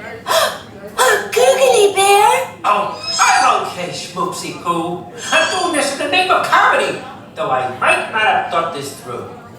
Well, what do you think, everyone? Do you think we can fill up a laugh canister to help judge number 3 out of the green room? Oh, well, Dawn, you and I are going to perform a comedic monologue. Have you ever performed a comedic monologue before? Not on purpose. You seem like someone who would perform comedic monologues. Well, we're going to perform one tonight, but I'm going to perform it with you, so it's going to be a comedic two-o-log. Nothing. All right. Thank you. All right, but before we perform that comedic monologue, we're going to need some help from our audience. Now, we're going to need some words, some very specific words from you. The first one are some nouns. Now, if I remember my studies from Monsters University, a noun is a person, a place, a thing, or idea. Dawn, can you give us an example of a noun, a person, place, a thing, or idea?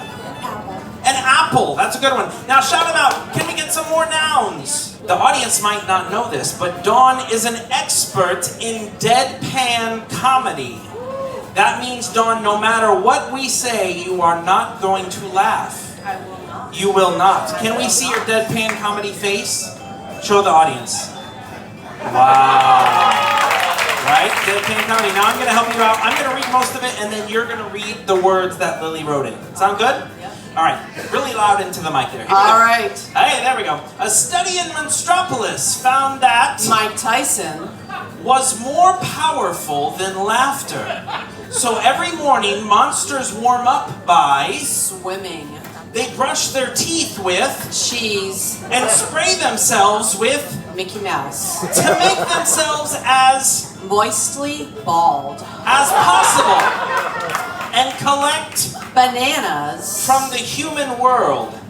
Their motto, we parkour because we dive. Give a round of applause for Dawn! Let's hear what our judges have to say. I like the part where they didn't laugh. Oh, they did wonderfully. I want them on my left floor for sure. This comedian had me rolling with laughter, which isn't hard to do, mind you. But 2 more like that, and this laugh canister will be full in no time. And hey, we're always looking for new ways to power Monstropolis. Mike Wazowski!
Alright, my friends, we have set sail away from Mykonos and now we are heading towards Athens.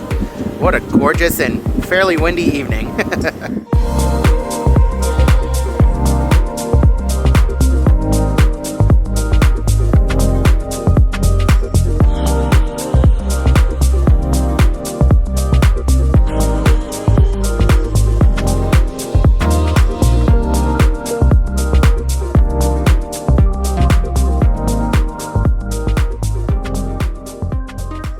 Alright, I walked inside the room and I almost completely forgot about the towel animal. Let's go ahead and guess. Turtle. I'm gonna say turtle. Okay. And... it's an elephant! Oh, she used my sunglasses too. Look at that. I love it. Good morning, ladies and gentlemen. Welcome back to the channel and welcome back aboard the Disney Fantasy for our 7-night Greek Isles cruise. Today we are in Athens, Greece, a bucket list destination for me, where we're going to be getting off the ship today and joining a Disney excursion to the Acropolis.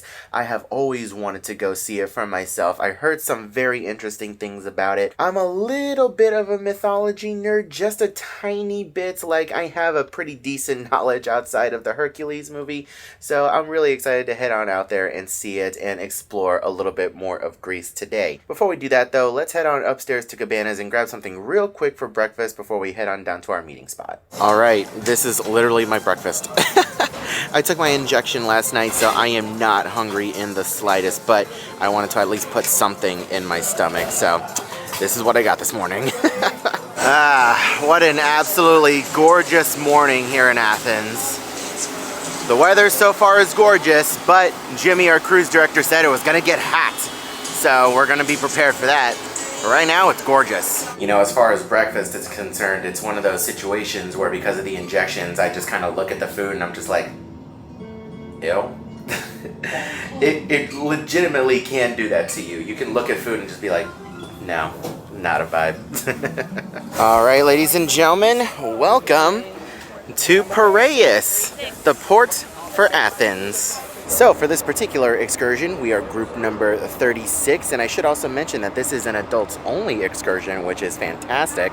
We're hopping on a bus right now, and it's going to be about a 20 to 30 minute bus ride over to the city of Athens and the Acropolis area where we're going to be heading.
Okay, we finally made it off the bus and to the parking lot of the Acropolis. That drive took a lot longer than it was supposed to.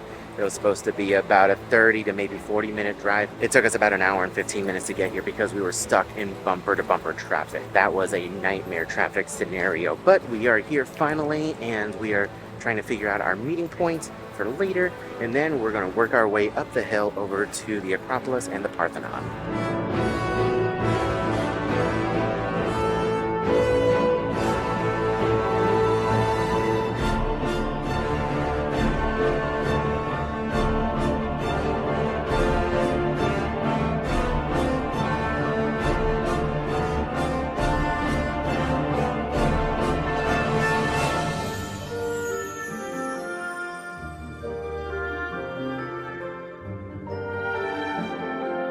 So what we're walking next to right now is an old Greek theater.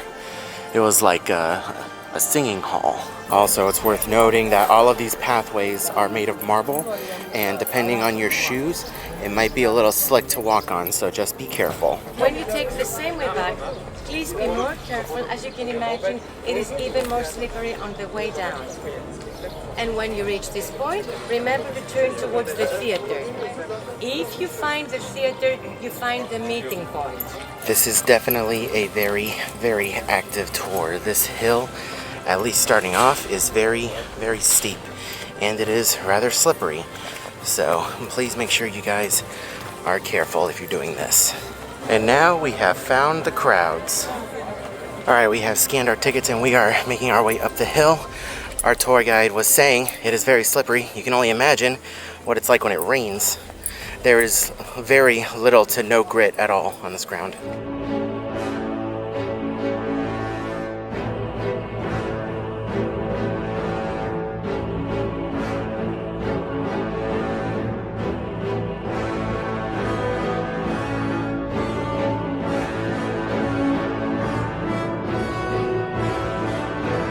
Oh my gosh. What the heck? Oh, wow. Oh, you can see the Disney ship back there. Can you see the C5 from here?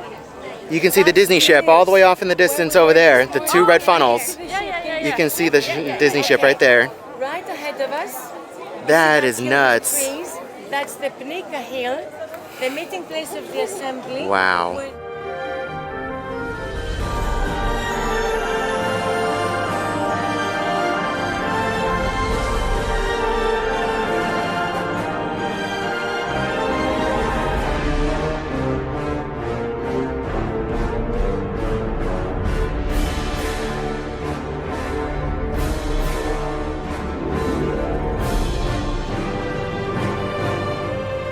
Also, there is no hand railing here as we make the final steps up, and it's kind of two-lane traffic.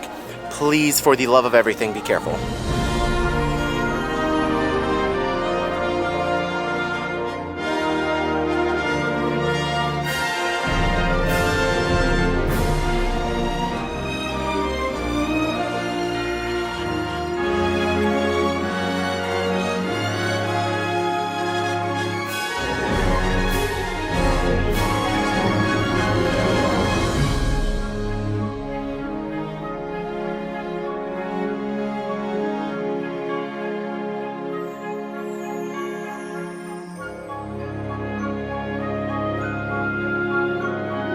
Okay, so now that we've made it to the top of the hill and we are next to the Parthenon, we have about an hour of free time to explore. However, we have to bear in mind that it'll take us about 20 to 30 minutes to get back down, so we have to account for that. But we have our time now to walk around. On our way up here, our tour guide gave us all the information we need about the Parthenon and all of the different, like, things that are up here. But this is insane. Look at this. Oh my gosh. Again, not on my checklist for 2025, that's for sure. So the Parthenon over here is specifically made for the Greek goddess of Athena. There's obviously a lot more information involved in it, but I'm just giving you guys a little bit of the cliff notes. But, oh my gosh, I just can't believe that I'm here seeing this. I've seen nothing but pictures, postcards, everything. But now I'm here in person, and this is just beyond words. It's really cool how when you're up here, you can see, you know, the modern concrete that they poured, and then in some spots they left the original in different areas. That is so cool. So we can come down here and get a closer look at this other temple. I, for the life of me, can't remember who it was for. It was just a lot of information that was being thrown at us at once. I felt like I was back in my, what the heck was it, humanities class back in college. I learned about all of this stuff. Did I retain any of it? No, not at all.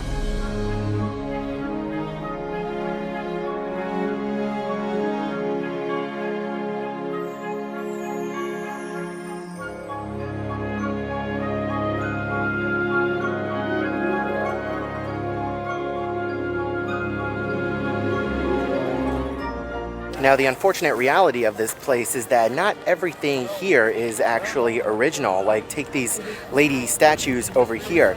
A lot of them are actually replicas, and you can find some of them in the British Museum. Our tour guide made it very clear that a lot of the Greeks are not too pleased with the British Museum and having a lot of their different artifacts from all these different temples over here. Very interesting to see.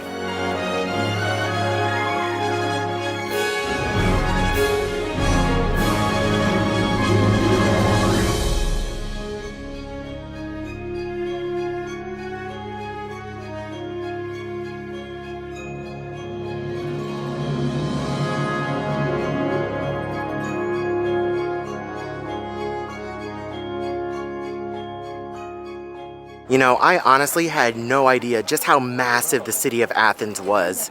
Again, I did very little research prior to the start of this cruise and the destinations I was going to. It is huge, and it's even more of this on the opposite side as well. Holy moly. Take a look at all those ruins down there as well. Holy cow, there's so much more to see and do. You definitely cannot do it all in just a couple of hours like we have. You know, I was really sad at first that there was a bunch of scaffolding and restoration work going on this one side, but it's okay because this side is backlit. It makes for terrible pictures. The opposite side is where the sunlight is, and it is all open and you can take some great pictures. But just be aware that if you guys are planning on coming here, that this is a possibility. It might not just be on one side. It might be the whole thing when you're here. So again, it's a bit of a gamble. Okay, we had about 30 solid minutes up here to explore, walk around, and take some pictures. Now it is time for us to start slowly but surely making our way back down the hill. And again, make sure you guys have comfortable walking shoes, like walking shoes, because a lot of the time you're going to be walking on stuff like this, and it's going to be very uneven terrain. And now we just need to join this mass of people and trying to get down. You can see everyone trying to get up. This is why they say to plan for about 30 minutes to get down. Now, from my understanding of everything, you're not allowed to bring any strollers up here. So in case you guys are traveling with little ones, make sure you guys are aware of that. I don't know specifically how accessible it is for wheelchairs, but I did see a wheelchair user up here. So they got it up here somehow. As far as I know, and as far as I, saw, it was nothing but like little ramps and steps. Like, I didn't see any like solid accessible path. Maybe someone else will know and drop it down in the comment section below so that way you can help other people, but just based off of what I saw, not really that accessible. And check out this view you get as you leave the Acropolis and the Parthenon. Holy moly. Can't ask for anything better.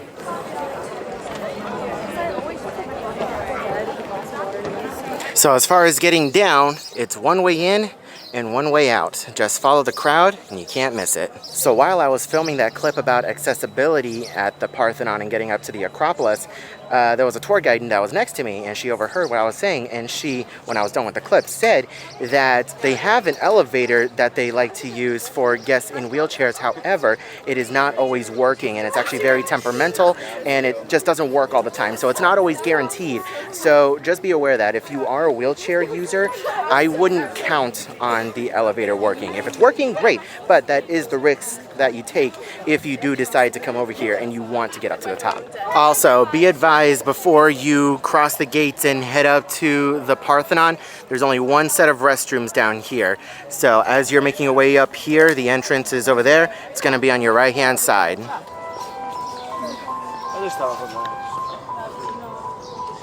And before we head on out, I just want to give you guys a little bit of perspective on how far you guys have to climb. So you start down there, you climb up a couple stairs, and then you have to go all the way up there. So you can see everybody up there. They look like little ants. All right, so we just got off the bus in Praka, I believe. This is Old Town Athens, and we are doing another little bit of a walking tour. This one's gonna be about 10 minutes, and then we're gonna have about an hour and a half of free time to pretty much walk around, do whatever we want to do, and get some food and whatnot. All right, we have made it inside the Plaka shopping center, and holy cow, this place has quite literally anything and everything you could ever want that is Greek related. Look at this. You have all kinds of Greek statues and mythological statues here.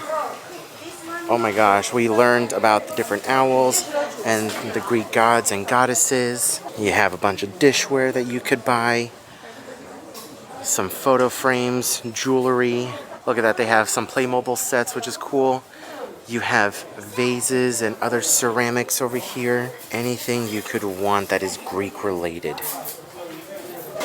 This place is insane. Check out all of these different statues that they have here. Holy cow.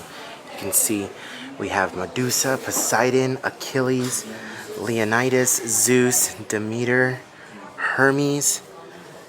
Oh my gosh. Look at that, they even have Cerberus down here too. So a very similar situation to what we saw in Mykonos. If you're traveling here with kids and you're going into some of the gift shops, please make sure you're aware of what some of your kids might be exposed to and what they might see, because a couple of the statues behind me, little inappropriate. I mean, again, it's all by American standards. You know, for these guys, it's history and it's mythology, but to some others, it might be a little inappropriate, so just be aware of that. So this explains Mickey's outfit that we saw yesterday. He's actually in a guard's outfit. I had no idea. One of the little fun facts that I learned on the tour is that this design is called a meander, and it is like a symbol of eternal life, which is really cool. So the term meandering, it kind of comes from this symbol. And what's also cool is that on your way out, they have a bunch of Greek sweets, different candies. They also have a bunch of Greek olives over here and different olive oils. They even have some baklavas that you can bring home. And holy cow, guys, check out this church. Ooh, that's pretty. And I love all the marble on the ground too. Again, a little slippery on the feet, but visually, it is awesome.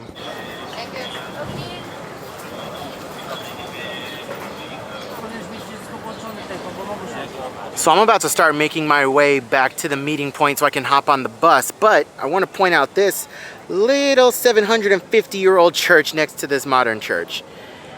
That is wild how it's still here and preserved, and it's open. You can go inside. I didn't think I would see a cat in Athens, but we found one.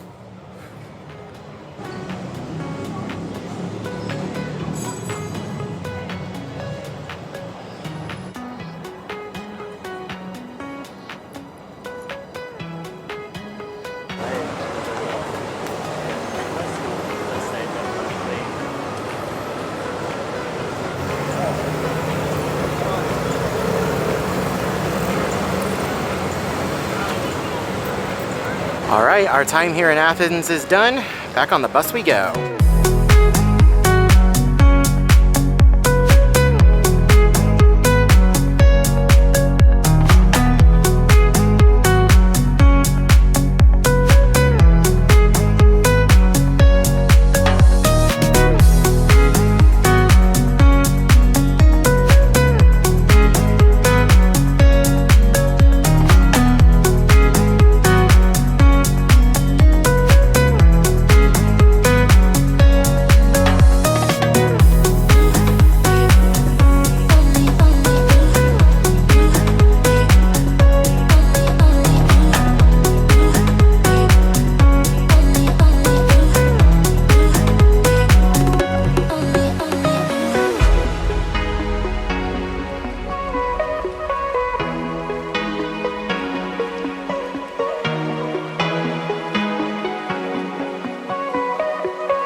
Alright, we made it back to the port, just got off the bus. You can see the ship right here. If I had to give a quick little tip for this tour, sit on the right side of the bus. When you get on, sit on the right side, because on the way to the Acropolis and the Parthenon, a lot of the cool things that they point out are located on the right side of the bus, and you don't necessarily pass them all on the way back to the port. So just a little tip. Let's go ahead back onto the ship, and then I will give my full thoughts and review on this tour. Another little tip for you guys: in the port of Athens, as soon as you walk inside, there is a little bit of a gift shop here where they have a bunch of snacks and drinks. It feels so good to be back on board in the air conditioning.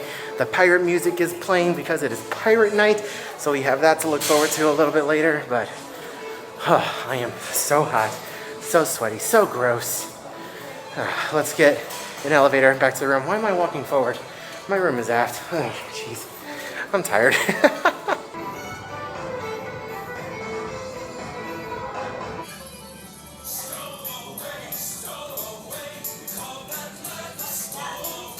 All right, I have made it back to the room.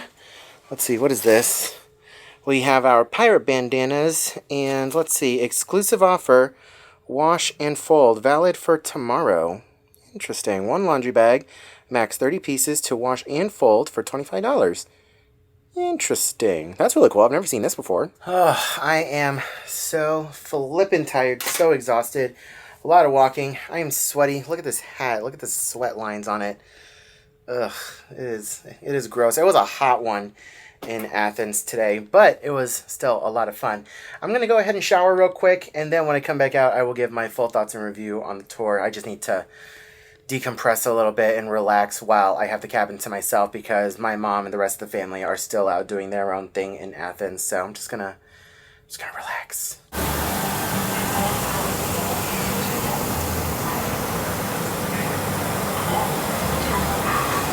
Norman and Alan Norman of Deck 9. Once again, Nancy Norman, Michael Norman, Ashley Norman, and Alan Norman of Deck 9. Kindly contact guest services by dialing 0 or visit guest services desk located on Deck 3 immediately. Someone's being a little bit naughty and hasn't made it on board the ship. It is currently 5:03 and all aboard was at 5 o'clock. We're missing some folks.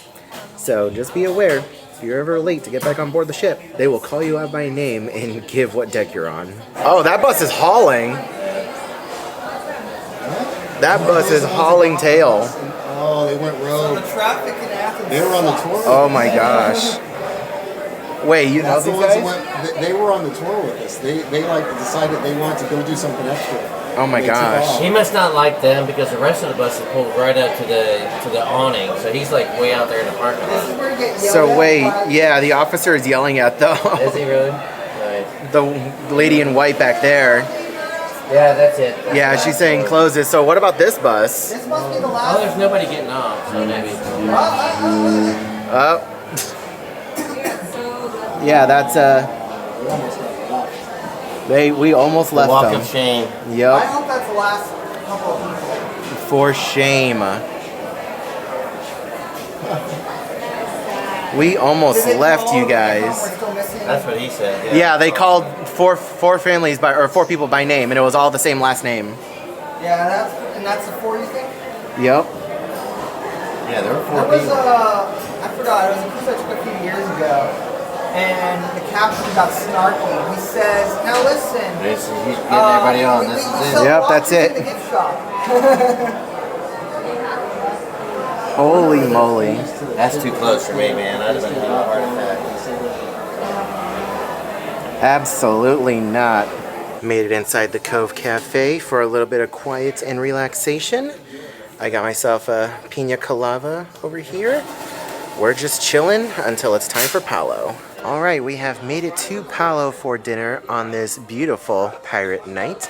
Let's go ahead and take a look at the menu. So I'm not going to name off absolutely everything, but over here up top we have our prefix option. This is $50 flat. You get 1 appetizer, 1 salad, 1 entree, and 1 dessert. And then we move on to all of our a la carte options. We have our appetizers, salads, and soups over here. My personal favorite is the calamari. I'm not going to be opting for that today. I want something a little bit lighter, so we're going to go with something a little different. We also have our pastas and pizzas over here. The agnolotti is really good. I haven't tried any of the pizzas at dinner, so maybe one day. I don't think I'm going to get that tonight. Just nailed the camera. It's totally fine. We're going to keep going with it. We have our main entrees over here. My personal favorite is the ossobuco. It is really, really good. Highly recommend. We have our vegetarian options right here, which involve the grilled portobello mushrooms and a saffron arancini. Then we have our steaks over here. My personal favorite is the 28-ounce porterhouse steak. It is really good, but also really expensive. I have to be in the mood for that. And then we have our different sauces. And then to end things off, we have our sides down here. The fried Yukon potatoes are really good. The wild mushrooms are fantastic, as well as the potato puree. You guys already know how we start off Paolo with the amuse-bouche, the potato gnocchi, and the mushroom sauce. Oh, it is so good.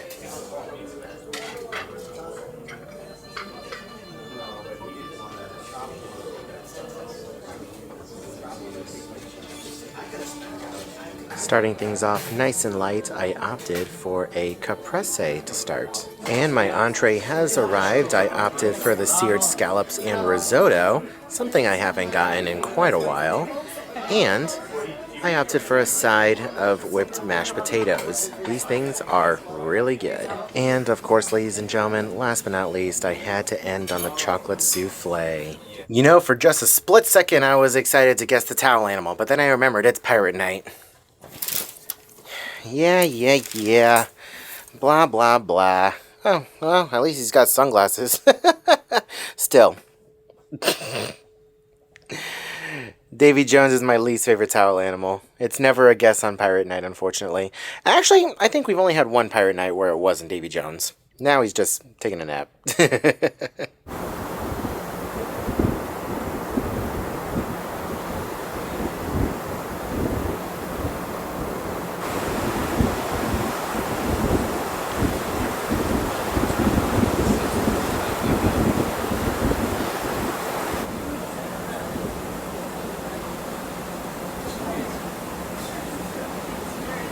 Okay, so I'm over here on deck 4, just chilling on one of these loungers and just watching the sunset.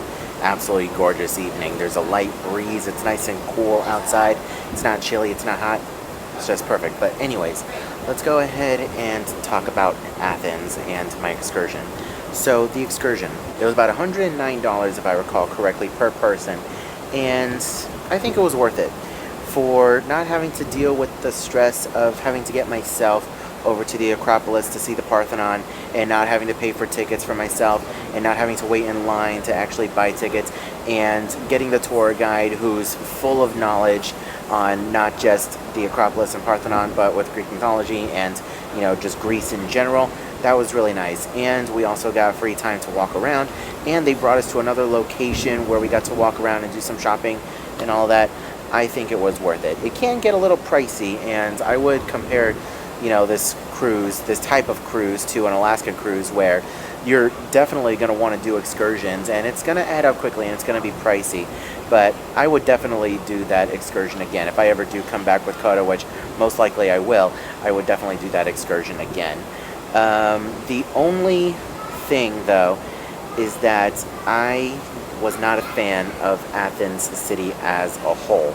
I had my own expectations in my head as to what the city was going to look like. I definitely expected the buildings to look a lot nicer. Like, a lot of the buildings there looked a bit more modern, and there's no like skyscrapers or anything and like all glass buildings, but I don't really know how to describe it. The architecture was a lot more modern than I was anticipating, and there was also a lot less like temples and ruins. I expected to see a lot more nice things in Athens, so that was just my own expectations that really helped with the disappointment. But the city is also like, it's a lot of graffiti everywhere, and I was really not expecting that. Like, everything else was nice. Like, there were some really pretty buildings spread out throughout, but it wasn't nearly as many as I thought there would be. And I really enjoyed the Acropolis. It was gorgeous, and I loved everything about that. The Parthenon was great, and we got to drive by a couple of really nice churches as well, and we got to see some of the Temple of Zeus, I think that's what it was. So there were parts of Athens that I really liked, but overall, I don't really see myself going back unless I am on a cruise. But you guys can let me know, like, what are your thoughts on Athens? Have you been there before, and how do you think it compares to other cities in Greece? Because I've only been to Athens and Mykonos, which I'm really excited to get back to Mykonos because it was absolutely gorgeous. I would love to take Coda there one day. Overall, though, I had a fantastic day. I still had a lot of fun. It was really nice being in a foreign country and being someplace completely new and having the opportunity to go out and explore at my own will. You know what I mean? It was overall a really nice experience. Just the city itself wasn't my cup of tea. Also, real quick before I go, I want to mention something about this cruise, and I want to compare it to something. So when you're sailing the Caribbean or the Bahamas, it's definitely a lot more of a relaxation cruise where you can either stay on the ship or not really do anything. You can get off and go to a beach, and it's just a lot more relaxation. If you do a cruise like this with a special itinerary, with a place that you've never been before, especially like someplace really foreign, then you're not really doing much relaxing. It is go, go, go, go, go, where you're going to be active for most of the cruise. You're going to be getting off the ship. You're going to be doing excursions. You're going to be walking around. You're going to be doing a lot and seeing a lot. And you're going to be exhausted for a good majority of the cruise. And it's very similar to Alaska. I said the exact same thing about Alaska cruises, is that you're going to be active. You're going to be going out. You're going to be walking. You're going to be hiking. You're going to be doing a lot of different things. And that itinerary is not specifically meant for relaxation. You go to Alaska to be active and to go out and do things. I feel like this is the same situation. Unless you're a European and you've already been to a lot of these places, a good majority of the people on this cruise have never been to these areas before and are experiencing all of this for the first time and are going to be active. So just make sure you're aware of that prior to booking this cruise, just to, you know, for your expectations to not be relaxed. You're going to be active and tired a lot throughout the cruise. I've spoken to several other cruisers and they all said the same thing. They are tired. So we have made it out here to the top deck. Everyone is getting ready for Mickey's Pirates in the Caribbean party. You can see a lot of people are already starting to claim their spots. The show starts in about 30, 45 minutes. I don't have my watch on me. I don't know exactly. But it is really important to note that at least for this season, I don't recall what it was like in previous seasons with the Dream being here. But there is no pyro for Pirate Nights. No fireworks whatsoever. So instead of doing the fireworks show at 10:15, they're doing the Mickey's Pirate Show at 10:15. So if you're used to the Caribbean itineraries where normally they do the Mickey's show at like 7:30 in between dinner seatings, they're doing that at 10:15 instead. So just make sure you're aware of that. Please welcome Mickey's Pirate Crew!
Come on, you brave and buccaneers, come live the life of pirates like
there? We got company. Mr. Slay, do pardon my interruption of your festivities, but you'll be needing to make way immediately, or sooner. But why? So we don't get hit by that cannonball.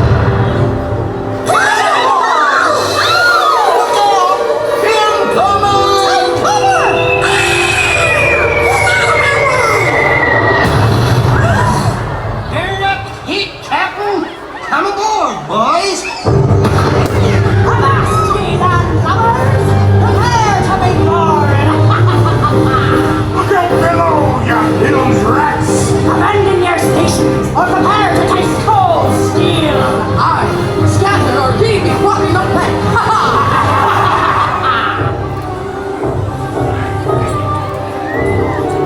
Now arriving, give a big dizzy fantasy welcome to the new captain of this airship, all the way from Neverland, Captain Yes, it is I, the new caretaker and overseer of this fine vessel. Simply put, this ship is mine! If you are real pirates, let the captain see a true pirate jig. Show 'em, crew, and make it big! That's the way! You're doing great! No! It can't be! It's me! Tell me I'm seeing things! If you saw some very impressive footwork, Captain, then we're both seeing things. Time to end this! A real pirate must be fierce! If they fail to have true pirate ferocity, a certain former captain goes overboard! You heard him. He wants to know, can you be pirate fierce? Show up, crew! You know what to do! Yo ho, They scared the wits out of me. Get off me, you prick! Good morning, ladies and gentlemen. Welcome back to the channel and welcome to day 6 of our Greek Isles cruise on board the Disney Fantasy. Today we have a day at sea as we make our way over to Naples, Italy. So the plan for today? I don't really know. I don't have a plan. There's a couple of things on the itinerary that I'm interested in, like some trivias and character meet and greets and things like that. But other than that, it's just going to be a day of relaxation. I'm going to get a little bit of work done so that way you guys have some videos to watch in the very near future. And yeah, I don't know, maybe take a nap or two. Either way, guys, today's going to be a lot of fun. And we're starting off the day with something amazing because it is Churro Mickey Waffle Day. Let's go ahead on upstairs and grab some. And this is how you guys know it's going to be a good day. Churro Mickey Waffles. Now, in case you guys are looking for Churro Mickey Waffles on your longer itinerary, they typically serve them on the second to last sea day of your cruise. So make sure you look at the schedule, and you can also confirm with your dining team at the restaurant too. They typically go out of their way to let you guys know that there will be Churro Mickey Waffles in cabanas the following morning. What an absolutely gorgeous sea day out here on the Fantasy in the Mediterranean. They're showing The Little Mermaid right now on the big screen, which is awesome. It's not too busy out here, but give it a little while. People are still waking up. It's going on 9:20 in the morning.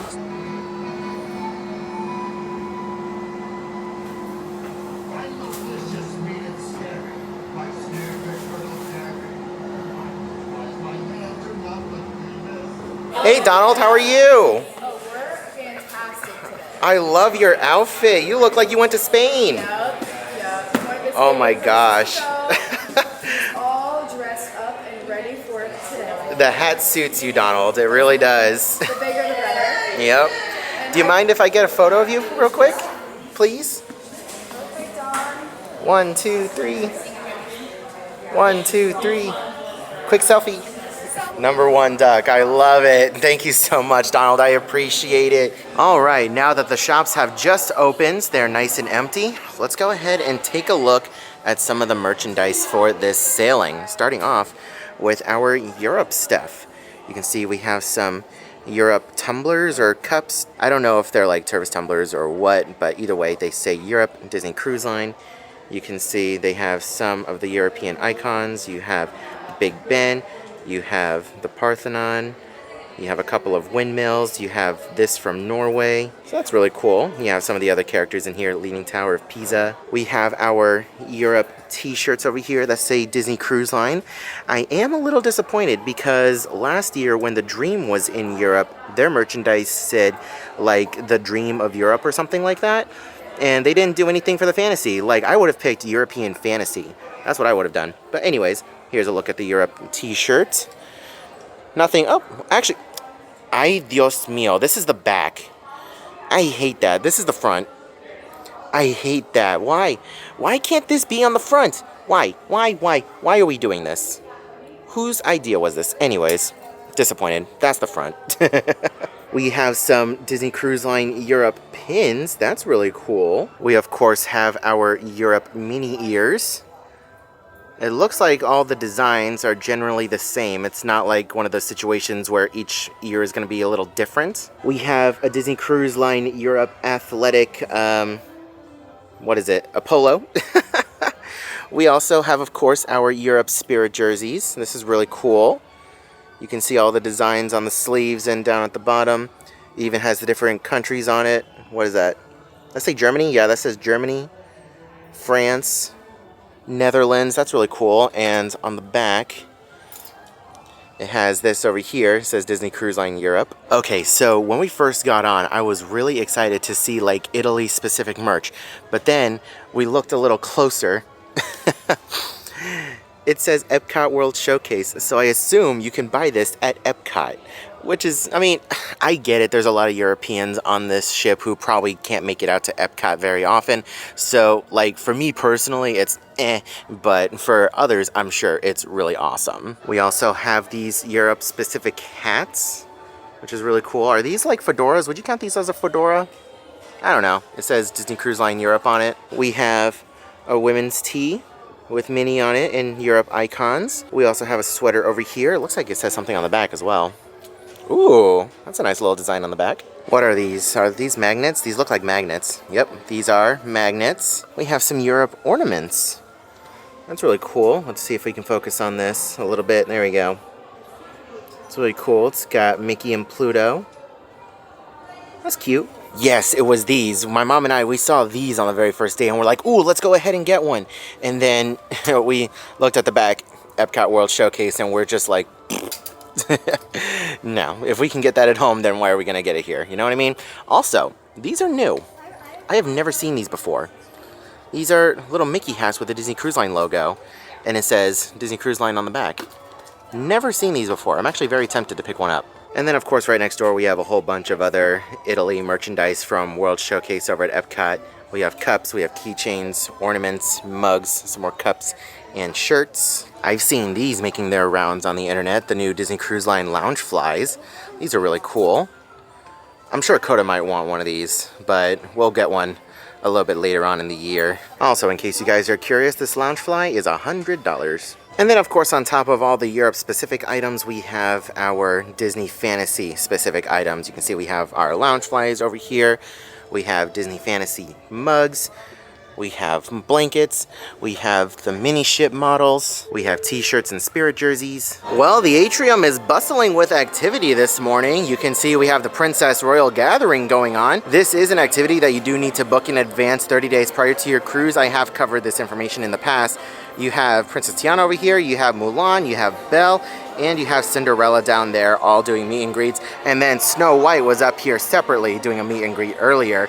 And then I don't know if you can see back there, but in the little vestibule thing, they're doing a lightsaber photo op. That's really cool because they have a green light set up on the side over here to really add to the effect. But yeah, it is a very busy morning in the atrium on this sea day.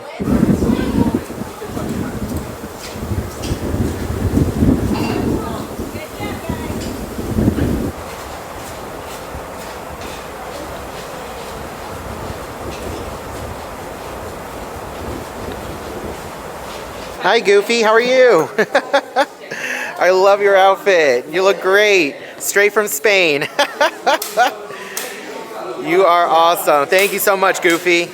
So I was coming over here to get a B-roll shot of the Animator's Palette logo.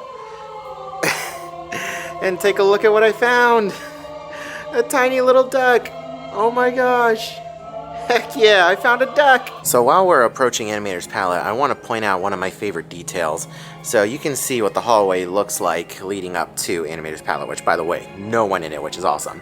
But I love how when you approach Animator's Palette, you get the film reels that goes all the way around, which is really cool, and it goes down the hallway as well. And then down here on the floor, you have a compass that's got pencils and paintbrushes. And I like how the menu board looks like an animator's screen, because you know how sometimes their desks are backlit for when they're animating stuff? It's a nice little touch. I like to round off my pencil to make it not have any lines in it. So let's shade all those, then we can go upwards some more with our drawing. But if you know Chippendale, you should know that they have a colored section over their eyes. It's like a colored section over their eyes. But because we're not using colors, we're going to put a line to resemble that section. So that's going to start on the cheek right here. It's going to end inside right here. Just about like that much. Well guys, I know it's been a minute since he's been on the channel, but look who we found! Damien! Yeah! Yeah! You guys already know his catchphrase. It's not yes or yeah, it's yeah. Not even yeah, man. It's yeah. He is one of my favorite crew members on board the Disney Fantasy. If you guys see him when you guys are on board, you guys already know that you're gonna have a great time. He's a member of what I call the Fun Squad. He is in charge of making sure that you guys have a fantastic time. You're gonna see him all over the ship. You're gonna see him during the sail away party, during pirate night, during different activities all over the ship. Give this man a shout out. Let him know that I sent you if you see him, and say yeah. Yeah. It's great to see you again, man. It's so good to see you again. Take care, guys. See you real soon. So we're here inside the tube where I saw something on the itinerary that I've never seen before, and it's called Go Fish. So I had a feeling of what it was, and my hunch is correct. It is basically Crazy Quest, but for kids and families. So they have a bunch of different numbers, and they're asking people for different objects or different actions. It's actually really cool. If you're into Crazy Quest and you want to do it with your family, this is an option for you. Number and a pair of glasses. Go fetch.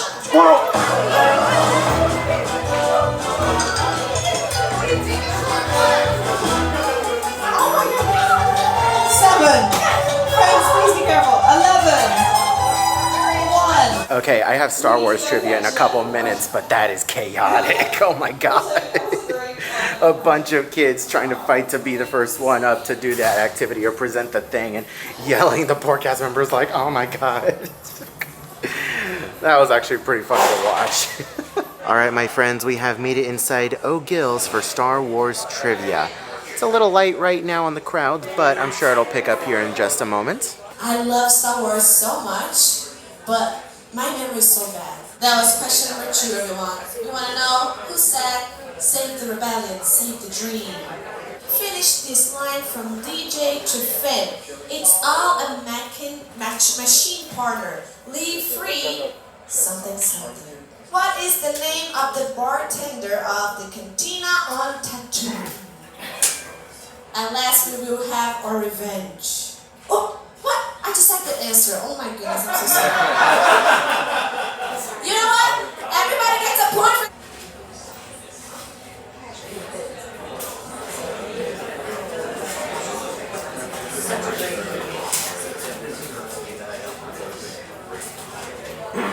You know what I've never noticed? Like, I know that this area is called Europa, but I never noticed the European Union sign, like all the stars. That's cool.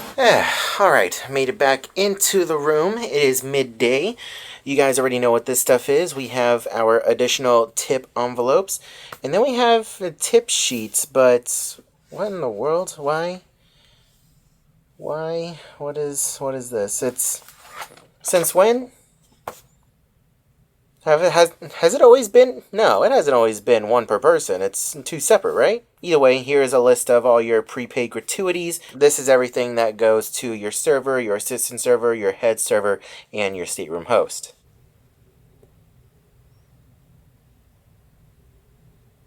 Whew, alright, it is sometime later. It's actually quite a while later. It was only a couple seconds for you, but for me it was like 3, almost 4 hours. I got some work done on the computer so that way you guys have something to watch, got some editing done, and then I took a nice nap. Like I mentioned in yesterday's video, or yesterday, depending on how I'm editing this, this cruise is very active. You're going to be doing a lot of walking. You're going to be tired for most of this cruise. So this nap on this sea day was very much so needed before our final port day in Naples. But I am up again. I am dressed, ready to go to dinner, which is at Animator's Palette, which is our final night at Animator's Palette, which means we're going to be drawing some stuff. So they asked us to get there a little bit early. Let's go ahead and head on down. Alright, time to dine at Animator's Palette. Alright, we have made it back inside Animator's, and it is animation night, so we get to draw our own character. And at the end of the night, they will appear on screen. Alright, and here is my creation. Later on today, we will see it come to life on screen. Then we have my mom's over here, who wanted to write a little love message to her husband, which she left behind. Look at us, leaving our spouses behind to go on a Disney cruise. What the heck? Alright, the menus have arrived for Animator's Palette on our second night. Let's go ahead and take a look. Alright, our specialty cocktails are up top. You can go ahead and pause to read. For our appetizers, we have a tomato caprese, a sesame-crusted tuna sashimi, as well as a porcini sacchetti, and a Malaysian chicken satay. For our soups and salads, we have a lobster bisque, a white cheddar and broccolini soup, a dill and lemon marinated shrimp, as well as a crisp romaine wedge salad. For our entrees, we have a grilled garlic marinated shrimp, a roasted salmon steak, a chicken schnitzel, an herb-crusted rack of lamb, and a roasted fillet of beef Wellington. And here are your vegetarian and lighter note offerings. You can go ahead and pause to read. Alright, my first appetizer has arrived. I opted for the Malaysian chicken satay. Ah, nice timing.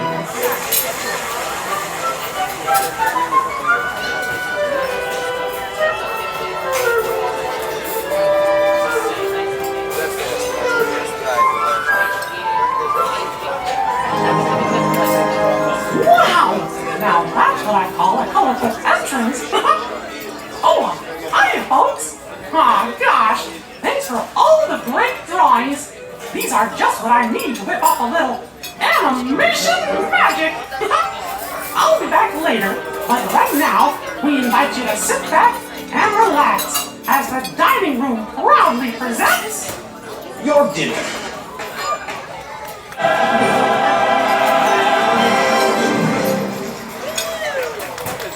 Next appetizer is the tuna sashimi.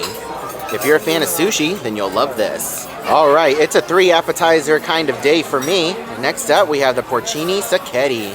Basically white truffle pasta, but with a different type of mushroom. Alright, entrees have arrived, and I opted for the rack of lamb.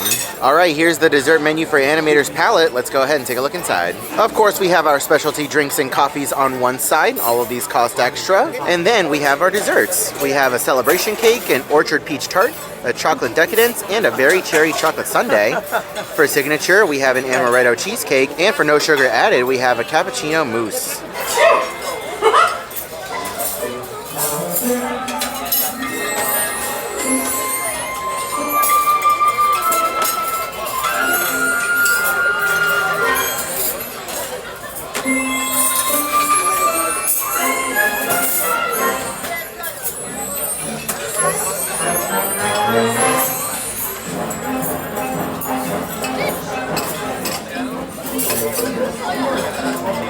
Aw, it's a Hello Kitty.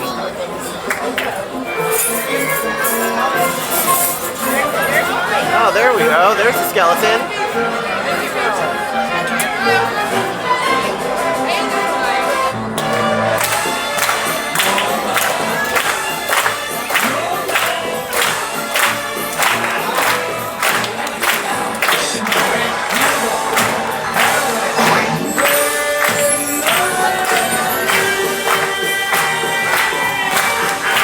And our desserts have arrived. I opted for the celebration cake. And make sure you guys look on the floor while you're leaving Animator's Palette on the second night for some magic on the floor.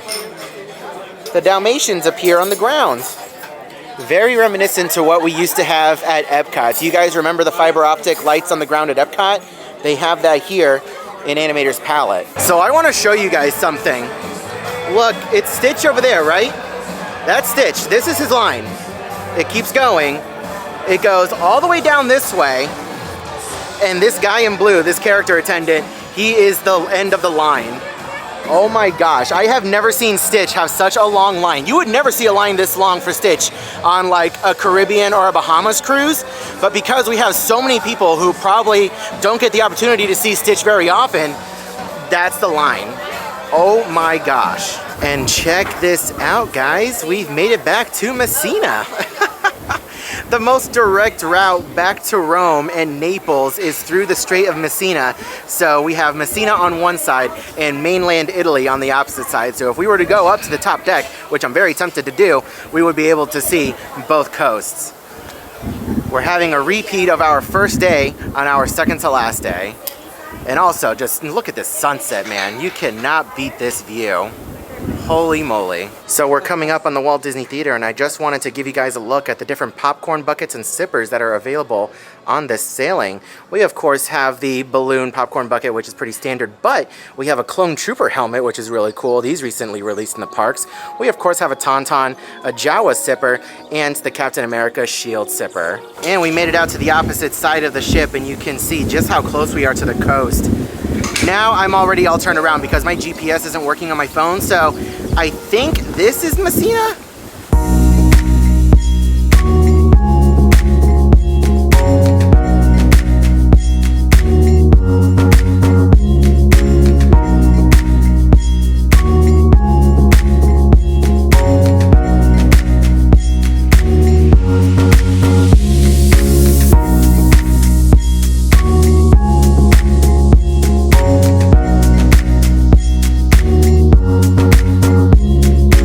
So what's crazy is that this is the literal bottom part of Italy, the tip of the boot right here.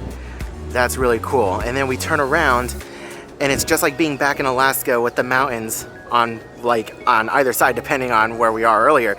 But that's Messina over there. Look at how close we are. That is insane. We have mainland Italy right there and then Messina right there. Let's go up one more deck. You can also see a lot of guests are out here getting their sunset pictures, which is awesome. We saw the same thing on deck 4. I just can't get over this, guys. Take a look at the sunset over there. We have the funnels right here. The guests are all down here getting photos of Messina. And then take a look at that. Look at how close we are. Can you imagine living in one of these houses and looking out and just seeing a Disney ship just sailing by casually? That is so cool.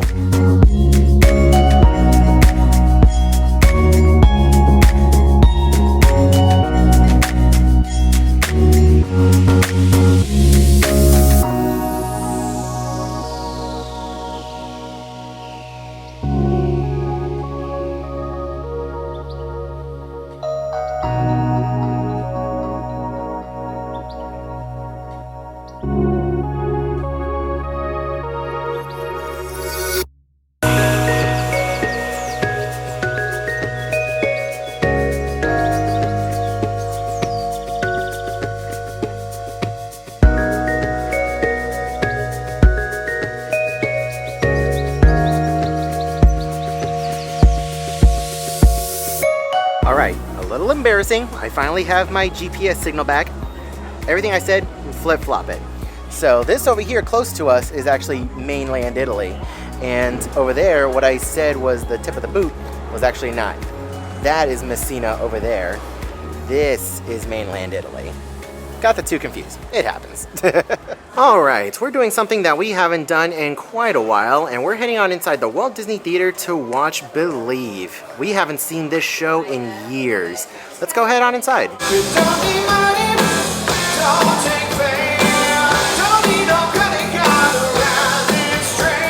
Jeremy, so what do you do in Orlando for fun? Yes, I like to ski. In the notoriously mountainous Orlando. Yeah. I go skiing. Yeah. Oh, I wish I could ski. Yeah, I can teach you. You can? Yeah, I can teach you. Really? Yeah. Well, give me a lesson. Yeah. doing? Just up in the dance. Yeah.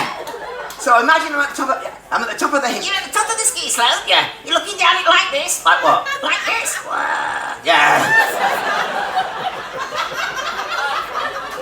And you bend your knees like this. And I've got a ski pole in this hand. Which hand? This hand. Yeah. And that one. I want both of them. Yeah. Yeah. You come down the hill and you say, I'm gonna do this thing. I'm gonna do it now. Wow. All right. And you push up and you start to ski, ski, ski, ski, ski, ski, ski. Lord, ski jump. Yeah. Wow. Fantastic. Yeah. All right, we haven't been back to the room since before dinner, which means we have a towel animal. So, guest appearance from Mom. Guess the towel animal. An elephant? An elephant? We already had an elephant. A monkey. A monkey? We have not had a monkey. Okay. I'm gonna say a bear. A bear? I've never seen a bear. We've had bears before. Okay, we'll see. Let's see. Let's see what we got. It's gonna be behind the curtain, so we gotta... It's a surprise. It's a surprise. I love how she puts it behind the curtain. So we have to guess. All right, Mom said monkey. I said bear. Let's see what we got. What the heck is it? It's a monkey. It's an ape. Oh my God! The first time I ever ask you what the towel animal is, you guess a monkey. All right. You know how many times Coda and I have done guess the towel animal, and we've never gotten it right on the first try? I just guessed because we figured everything else was, yeah. Mom. I don't know, I guessed. You're a witch. Well. Witch! Witch! Oh my God. I love it when they use the sunglasses too. Good morning, ladies and gentlemen. Welcome back to the channel, and welcome to what is unfortunately our last and final day on board the Disney Fantasy for our Greek Isles cruise. Today we are docked in Naples, Italy, which, if you guys remember, at the start of the series, we actually flew into Naples, Italy in order to get on this cruise. It was a whole story. If you haven't seen that travel day video, highly recommend you go and check that out before watching this one. But anyways, we're back in Naples, Italy, and we're going to be getting off the ship today and just kind of walking around the city and exploring to see what there is to do and see how much fun you can have when you don't have a proper excursion booked. Because on this cruise, a lot of the excursions are fairly expensive and it can add up fairly quickly. So I figured today, why not save a little bit of money and just go off the ship and explore on foot and see what we can do. So that's what we're going to do. So before we do that, we're going to head on upstairs where I'm going to fill up my water bottle, and then I'm going to head on downstairs where I'm going to meet my mom and we'll get our walking tour started. And once again, I love how the music is adapting to the area that we're in, or the port that we're in. It's really cool. Going up to 11.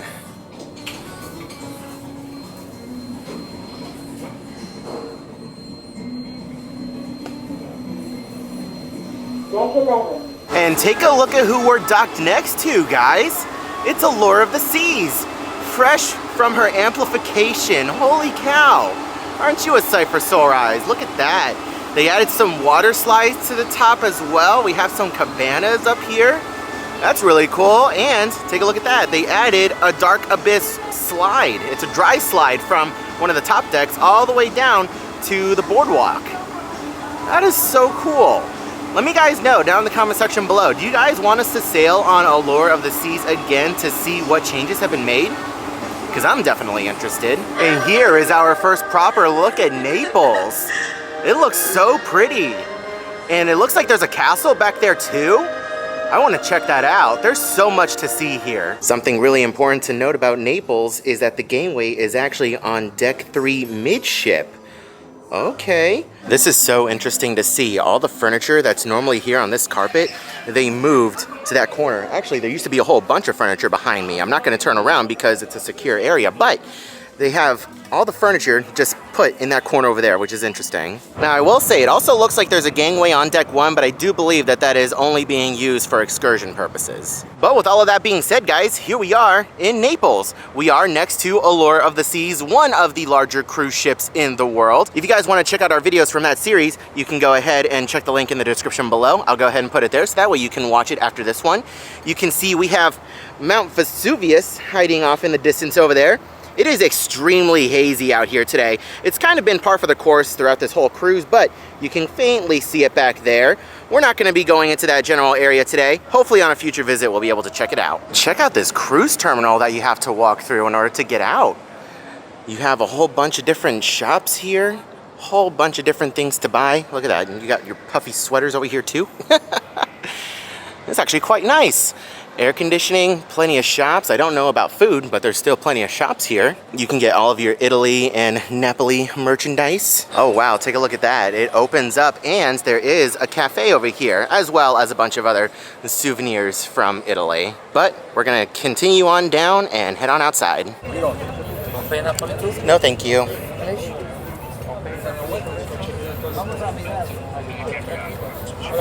No, grazie.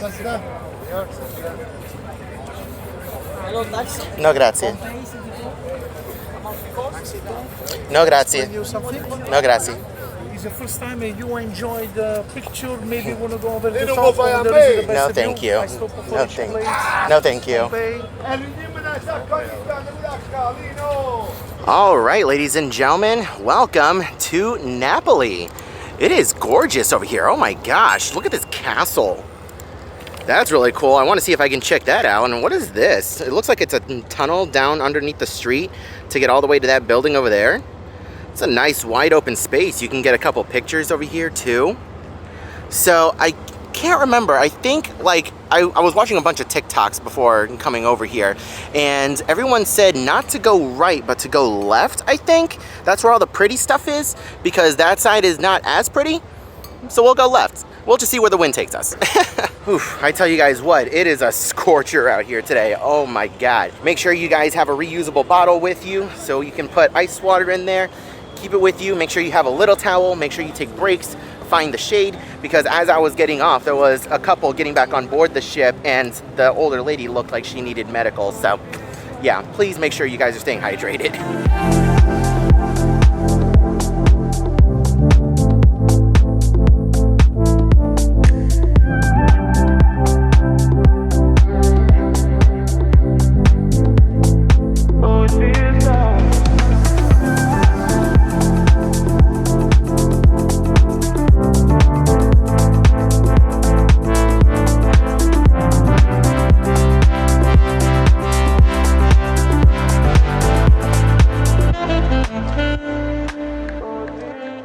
Okay, so I've met up with my mom after a short walk, and we have made it to a hop-on, hop-off bus. We decided that that was going to be the best way to walk around and see what there is to see without, you know, paying too much of an arm and a leg. It was 26 euros a person, and it includes 2 bus routes. So right now we're on bus route A, which is the shortest one. It's the historic route, and then bus line B is going to be the longer, more scenic route. Panoramic. It's a more panoramic route. So yeah, we just hopped on. We're in the very front seat, which I'm super excited about. We're going to be getting off at stop number 8 because we were told that that's going to be the best place to get pizza, which is one of my goals for today. As we got on the bus, they handed us some headphones because there are headphone jacks with each seat. You can see that there are different numbers over here for different languages, so that way you can listen in and learn about different things that you're seeing and passing. Should be a lot of fun.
Okay, so we just got done with the first part of the hop on, hop off city tour, and that one was about 45 minutes long, and that was the A route. So now we are on the bus for the B route. We had to wait about 10 minutes for the B bus to arrive, but the A route, it was okay. The city is definitely not as pretty as I thought it would be. There's a lot of graffiti everywhere. The architecture is really nice, though. I will say that. The architecture is really nice, and it was really cool to observe, like, the traffic and day-to-day life and just observe people in general in the city, which was cool. So if you're interested in that and getting a quick tour so that way you get like a taste of what the city's like, then this was definitely worth it already.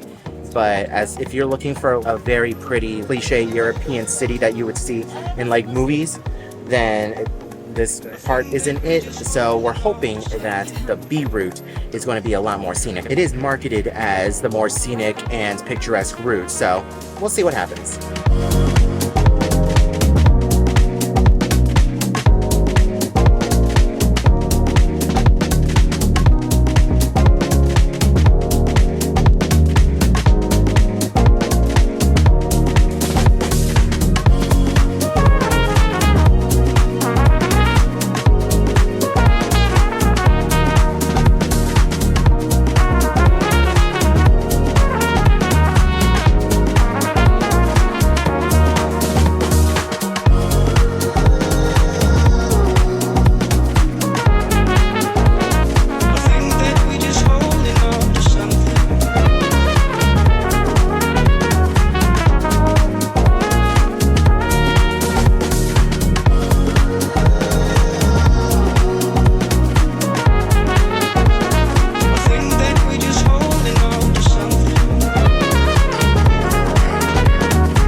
I will also say the final stop of the B line drops you off right here by the ships at the port. So if this is like the last thing you're wanting to do, get off here at the last stop, which was what number? 10. 10, stop number 10. Drops you off right here.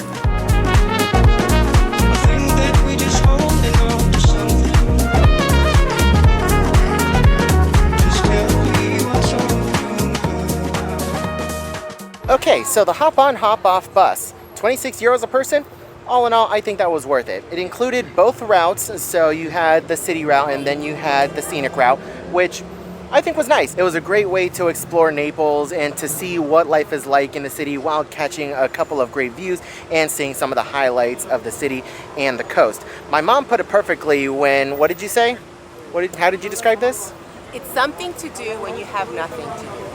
Something to do when you have nothing to do. We got off the boat today with no plan whatsoever except have pizza and maybe walk around a little bit, but this was a fantastic way to see things that we otherwise would not have been able to see.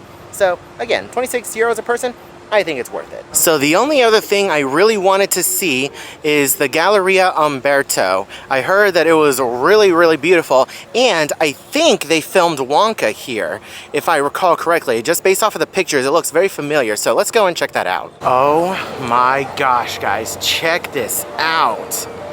Holy moly. It's like a mall. You can see a Sephora over here, and there's a couple of other shops and retailers. What the heck? You have the marble floors over here? This looks nice. Oh my gosh.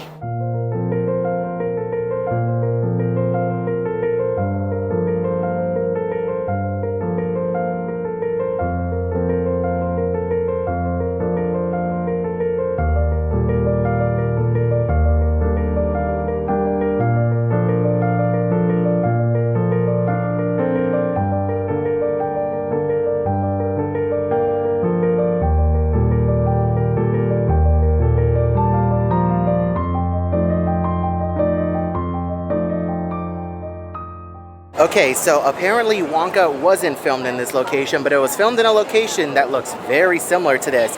Because doesn't it look like where all the different shops would be, all the different candy stores would be around the different corners? Or am I going crazy? And then Wonka gives all the townspeople some of the floating candy, and they start floating up in the air all up over here. Doesn't it look familiar? I know I'm not crazy. Some of you guys might know what I'm talking about, but either way, it wasn't filmed here, but this whole area is still absolutely gorgeous. So, a helpful tip for you guys. If you're in Europe and you find a McDonald's, more than likely you're gonna find a restroom. It's not always gonna be free. Like for example, this one over here is €0.50, so make sure you have €1 coins on you. That way you can put it in, spits out 50 cents or whatever the equivalent is, and you can walk in and out. In case you guys are curious what they have at McDonald's over here in Italy, you guys can go ahead and pause to read. These are like the specials. Look at that, they have chicken wings, they have chocolate hazelnut croissants, they have coffee sorbet. I think that's what that said, I'm dyslexic. We have all of these chicken options over here and different burgers, wraps. They have crispy McBacons, that's interesting. Filet-O-Fish deluxes, of course you have your standard Big Macs. Over here, they have something called a chicken burger, which is interesting. They have a McToast. You, of course, have your fries. You have, like, cheesy bacon fries. A tasty basket. Okay, that's interesting. And I want to note, their McCafes are actual cafes. They got different croissants and other pastries. They have Nutella muffins. That's so cool.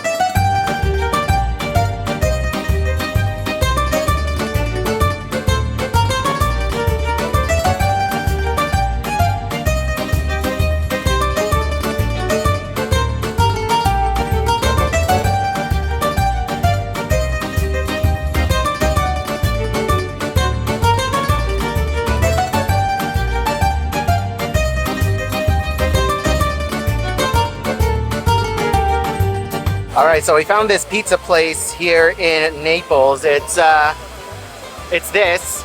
I'm not gonna attempt to pronounce that, but it's basically like a whole pizza folded.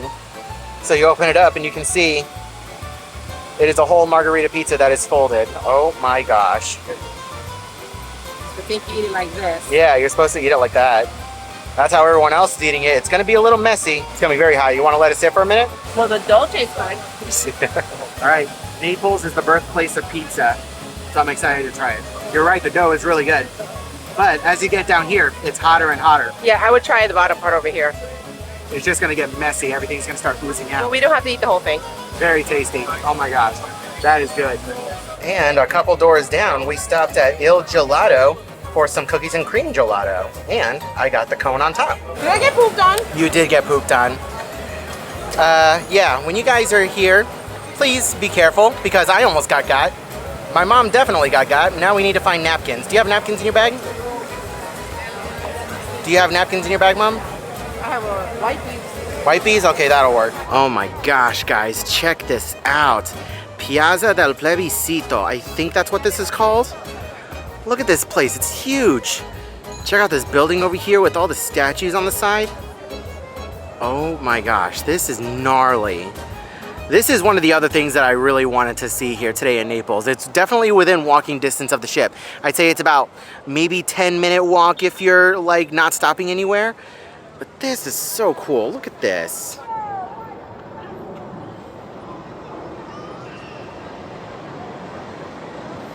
And with that, guys, this is pretty much it. This is our last like scenic stop of the vacation, of the cruise. Because once we get back on board the ship, that's it. We're back in Rome tomorrow and we're going straight to the airport. So there's no more sightseeing. This is still really cool. Like, this is definitely one of the places I wanted to see when I first, saw that we were coming to Naples. I saw this place and I was like, this is a place I want to visit and get a look at. And I gotta say, it's really nice. So much room for activities out here. You can see everything behind me.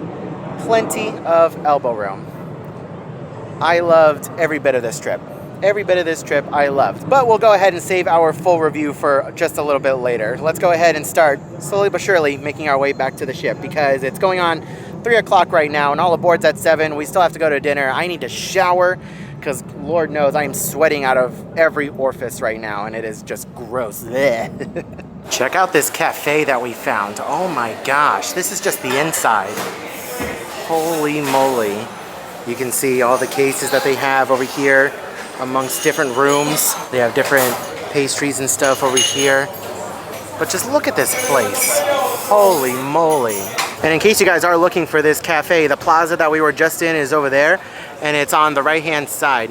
This is what it is. I don't know how you pronounce it, but there's a nice outdoor seating area over here as well, where you can sit down and have them bring all your stuff to you. It's really nice. So we made our way back inside the Galleria Umberto just to kind of soak up some AC. It's just a little bit cooler in here, but I want to point out that there is also a Starbucks in here. So in case you guys are walking off the ship and you want to look for an I was here or I am here or whatever kind of mug that says like Naples, Italy, you can probably find it over here. And before we head back onto the ship, I just want to give you guys an idea of what some of the souvenir items are that are being sold all throughout Naples. A lot of lemons. I had no idea that Naples was like known for their lemons, so that's news to me.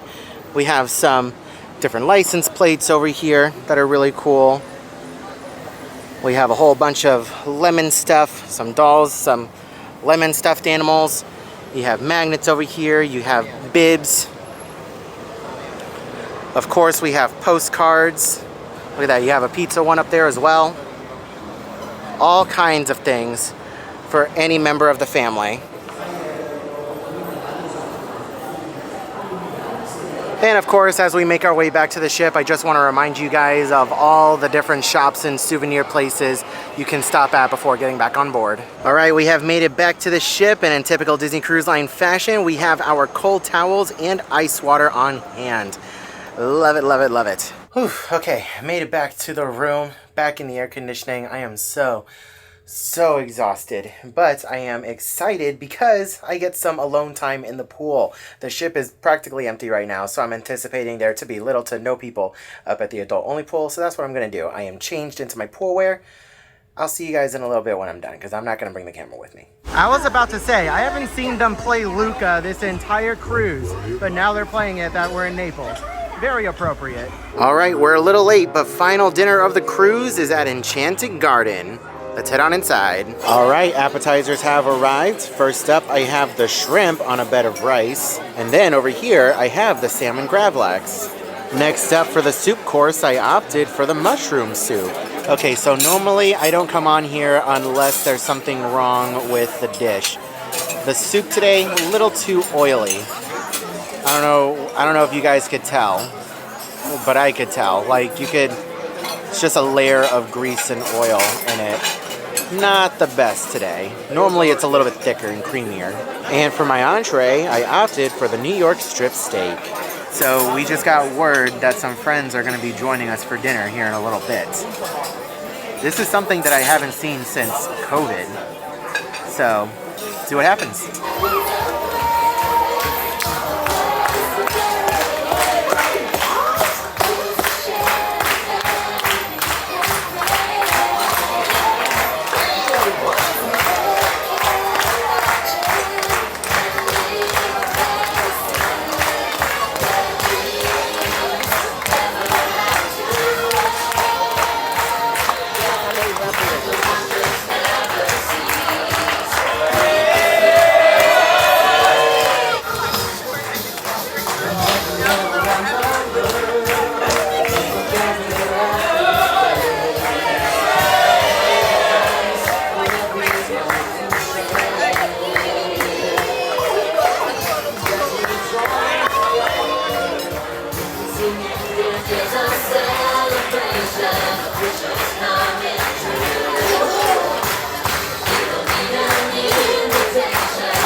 And ladies and gentlemen, desserts have arrived. I opted for the white chocolate bread pudding. All right, ladies and gentlemen, and with that, we are sailing away from Naples, Italy, and making our way back to Rome. The cruise is just about over.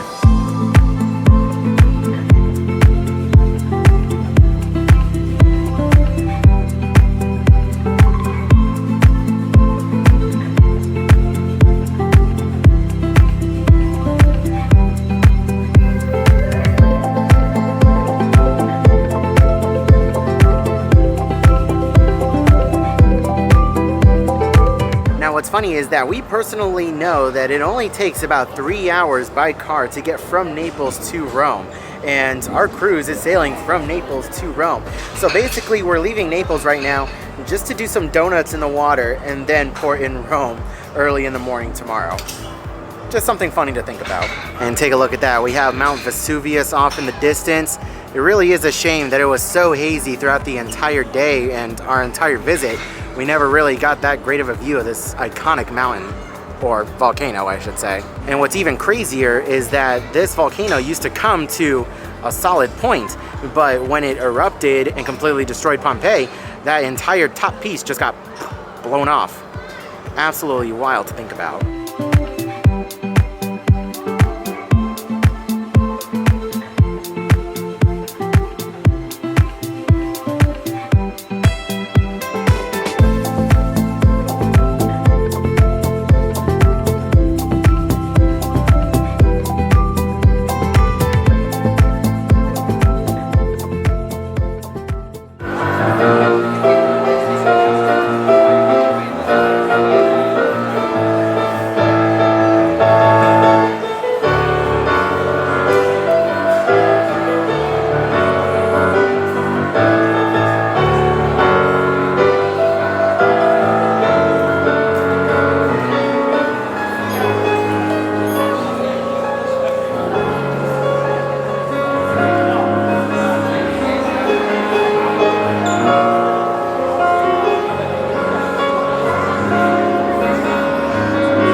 Final night of the cruise, final towel animal of the cruise. Nobody's here to guess with me, so I'm going to say dinosaur.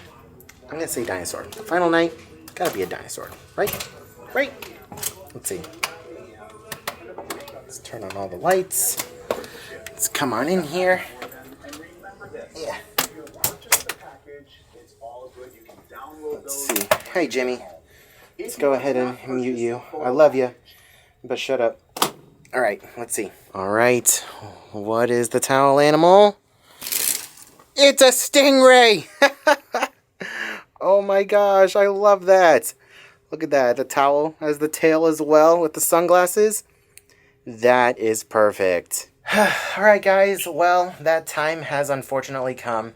We need to pack our lives back up from this room and into this bag for our flight tomorrow. Let's go ahead and get this started. But, thankfully, I'm not alone in my packing endeavors. Look who decided to join me. All the way from Florida. Hey, baby. Hi. I'm so sorry I couldn't bring you on this cruise. It was so last minute. We couldn't get you time off. It's okay. I will bring you back because this itinerary is awesome. Yay. All right, well, say bye to the vlog. Say bye to Coda, everybody. Bye. So unfortunately, now it is time to make our way off the ship and to the airport. We were up bright and early and were one of the first ones off the ship because we did not want to take any chances at the airport possibly being late for our flight to Washington Dulles. After exiting the terminal, we made a right and went down to the far end where we picked up our private transfer to Rome Airport. Check-in didn't take very long, and before we knew it, we were through security and in the terminal. So now we need to make our way over to the VAT station, where we would be able to get our refunds for the merchandise we purchased on board. Let's let past Adrian explain how the VAT works.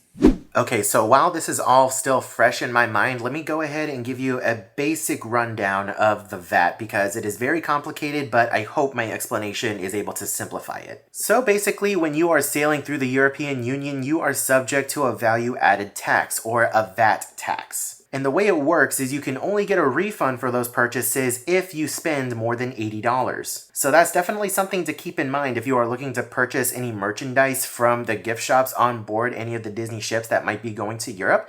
If you are planning on purchasing a bunch of things, don't make individual purchases of smaller items. Make sure you grab all of your items and pay for them in bulk so that way they can be over $80. Now, when you are going down to the gift shops, you need to make sure that you bring your passport with you if you want to be eligible for a VAT refund. So when you pay for your items, they're actually going to scan your passport and give you a whole separate receipt that's specifically for the VAT refund. After you're done paying for your items, you're going to have to exit the gift shop and they're going to have a desk set up outside in the little rotunda area with a bunch of cast members there with some computers. That is where they're going to link your receipt for the items that you purchase and link it to your actual passport. It's very important that you keep all of these receipts with you throughout the whole traveling process, because when you get back home or when you get to the VAT station at the airport, they may ask for your receipts. And also, possibly even more important, is that all of these items have to be unused. You cannot wear any of the items or use any of the items that you purchase if you want to be eligible for the VAT refund. Now, when we went to the airport, they didn't ask to see any of our receipts and they didn't ask to see any of the items, but in case it does happen, in order to be eligible, all of these items need to be unused and you need to have all of your receipts. Now, they link all of these receipts to your passport, so when we got to the VAT station at the airport, all we needed to do was scan our passport, and on the screen, it came up with all of our purchases, and all of them were above $80, and it automatically populated our refund. Now make sure you have the original form of payment with you at the station because it will ask for that in order to process the refund properly. You can't get the refund back on a separate form of payment. It has to be the original form. I really hope that this simplified the process for you. We spent less than 5 minutes at the kiosk at the airport and it was just an easy peasy thing where all we needed to do was scan our passport and the refund process after we scanned our form of payment. After we received our refunds, we made our way to the e-concourse via the tram, where we were met with a pretty hefty delay of over 2 hours. Thanks to the delay, a few passengers jumped ship and boarded an earlier flight to Newark, so that opened up some seats in United's Polaris business class cabin. I want to give a huge shout out to my aunt who graciously offered to pay for us all to upgrade to Polaris at the gate for a significantly cheaper price. In total, the delay ended up being closer to 3.5 hours, which meant we were now going to miss our flight from Dulles back to Tampa, but there was nothing we could do about it now as we were already on board. Of course, we will be doing a full review of this business class flight on our second channel Express Traveler at a later date, but here's a quick montage of what the flight was like. I'll see you all in Dulles.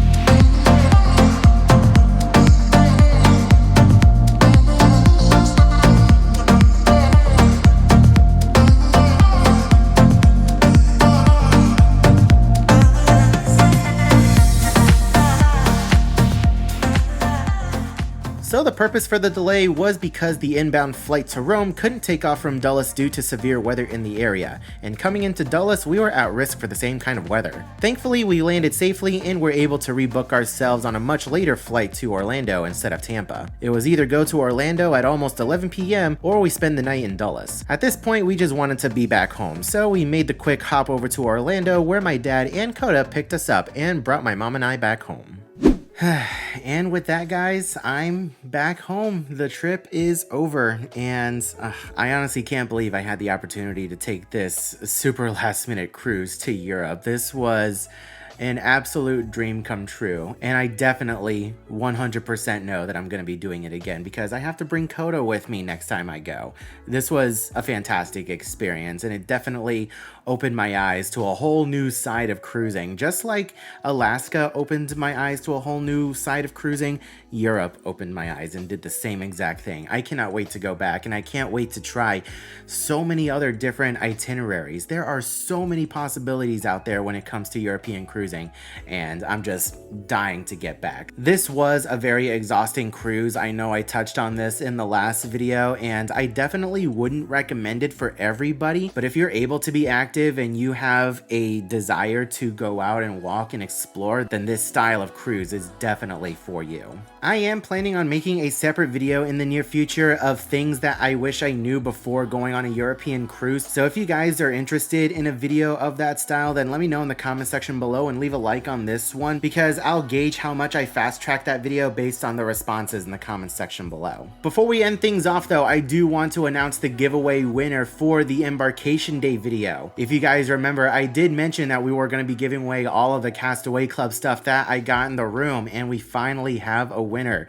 Huge congratulations to SM Lara 4 for winning the giveaway. Please reach out to me on either Twitter DMs or Instagram DMs so that way I can get your information and send you your prizes. But I want to thank you guys so much for watching this video all the way until the very end, and for watching this series all the way through. I had a lot of fun editing this cruise. I had a lot of fun reliving all the memories and sharing everything with you guys, interacting with you all in the comments section below and hearing all of your experiences with Europe. It has been an absolute blast. So from the bottom of my heart, I just want to say thank you all so much. As far as what's coming next on the channel, we leave in just a couple of weeks for our first ever Carnival cruise on the channel, so that's going to be super exciting. And then after that, next month in August, we set sail on the brand new Star of the Seas with Royal Caribbean, the newest and largest cruise ship to set sail in the world. I really hope you guys are looking forward to those videos and so much more coming in the very near future. If you are, then please help us out by subscribing to the channel. We are on the road to 100,000 subscribers, and I would love to have you guys be a part of this journey. As always, I want to give a huge shout out and thank you to my Patreon supporters and my channel members. Without your incredible support, this trip would not have been possible. I hope you are all having a wonderful day, morning, afternoon, and evening, and I'll see you guys in the next video.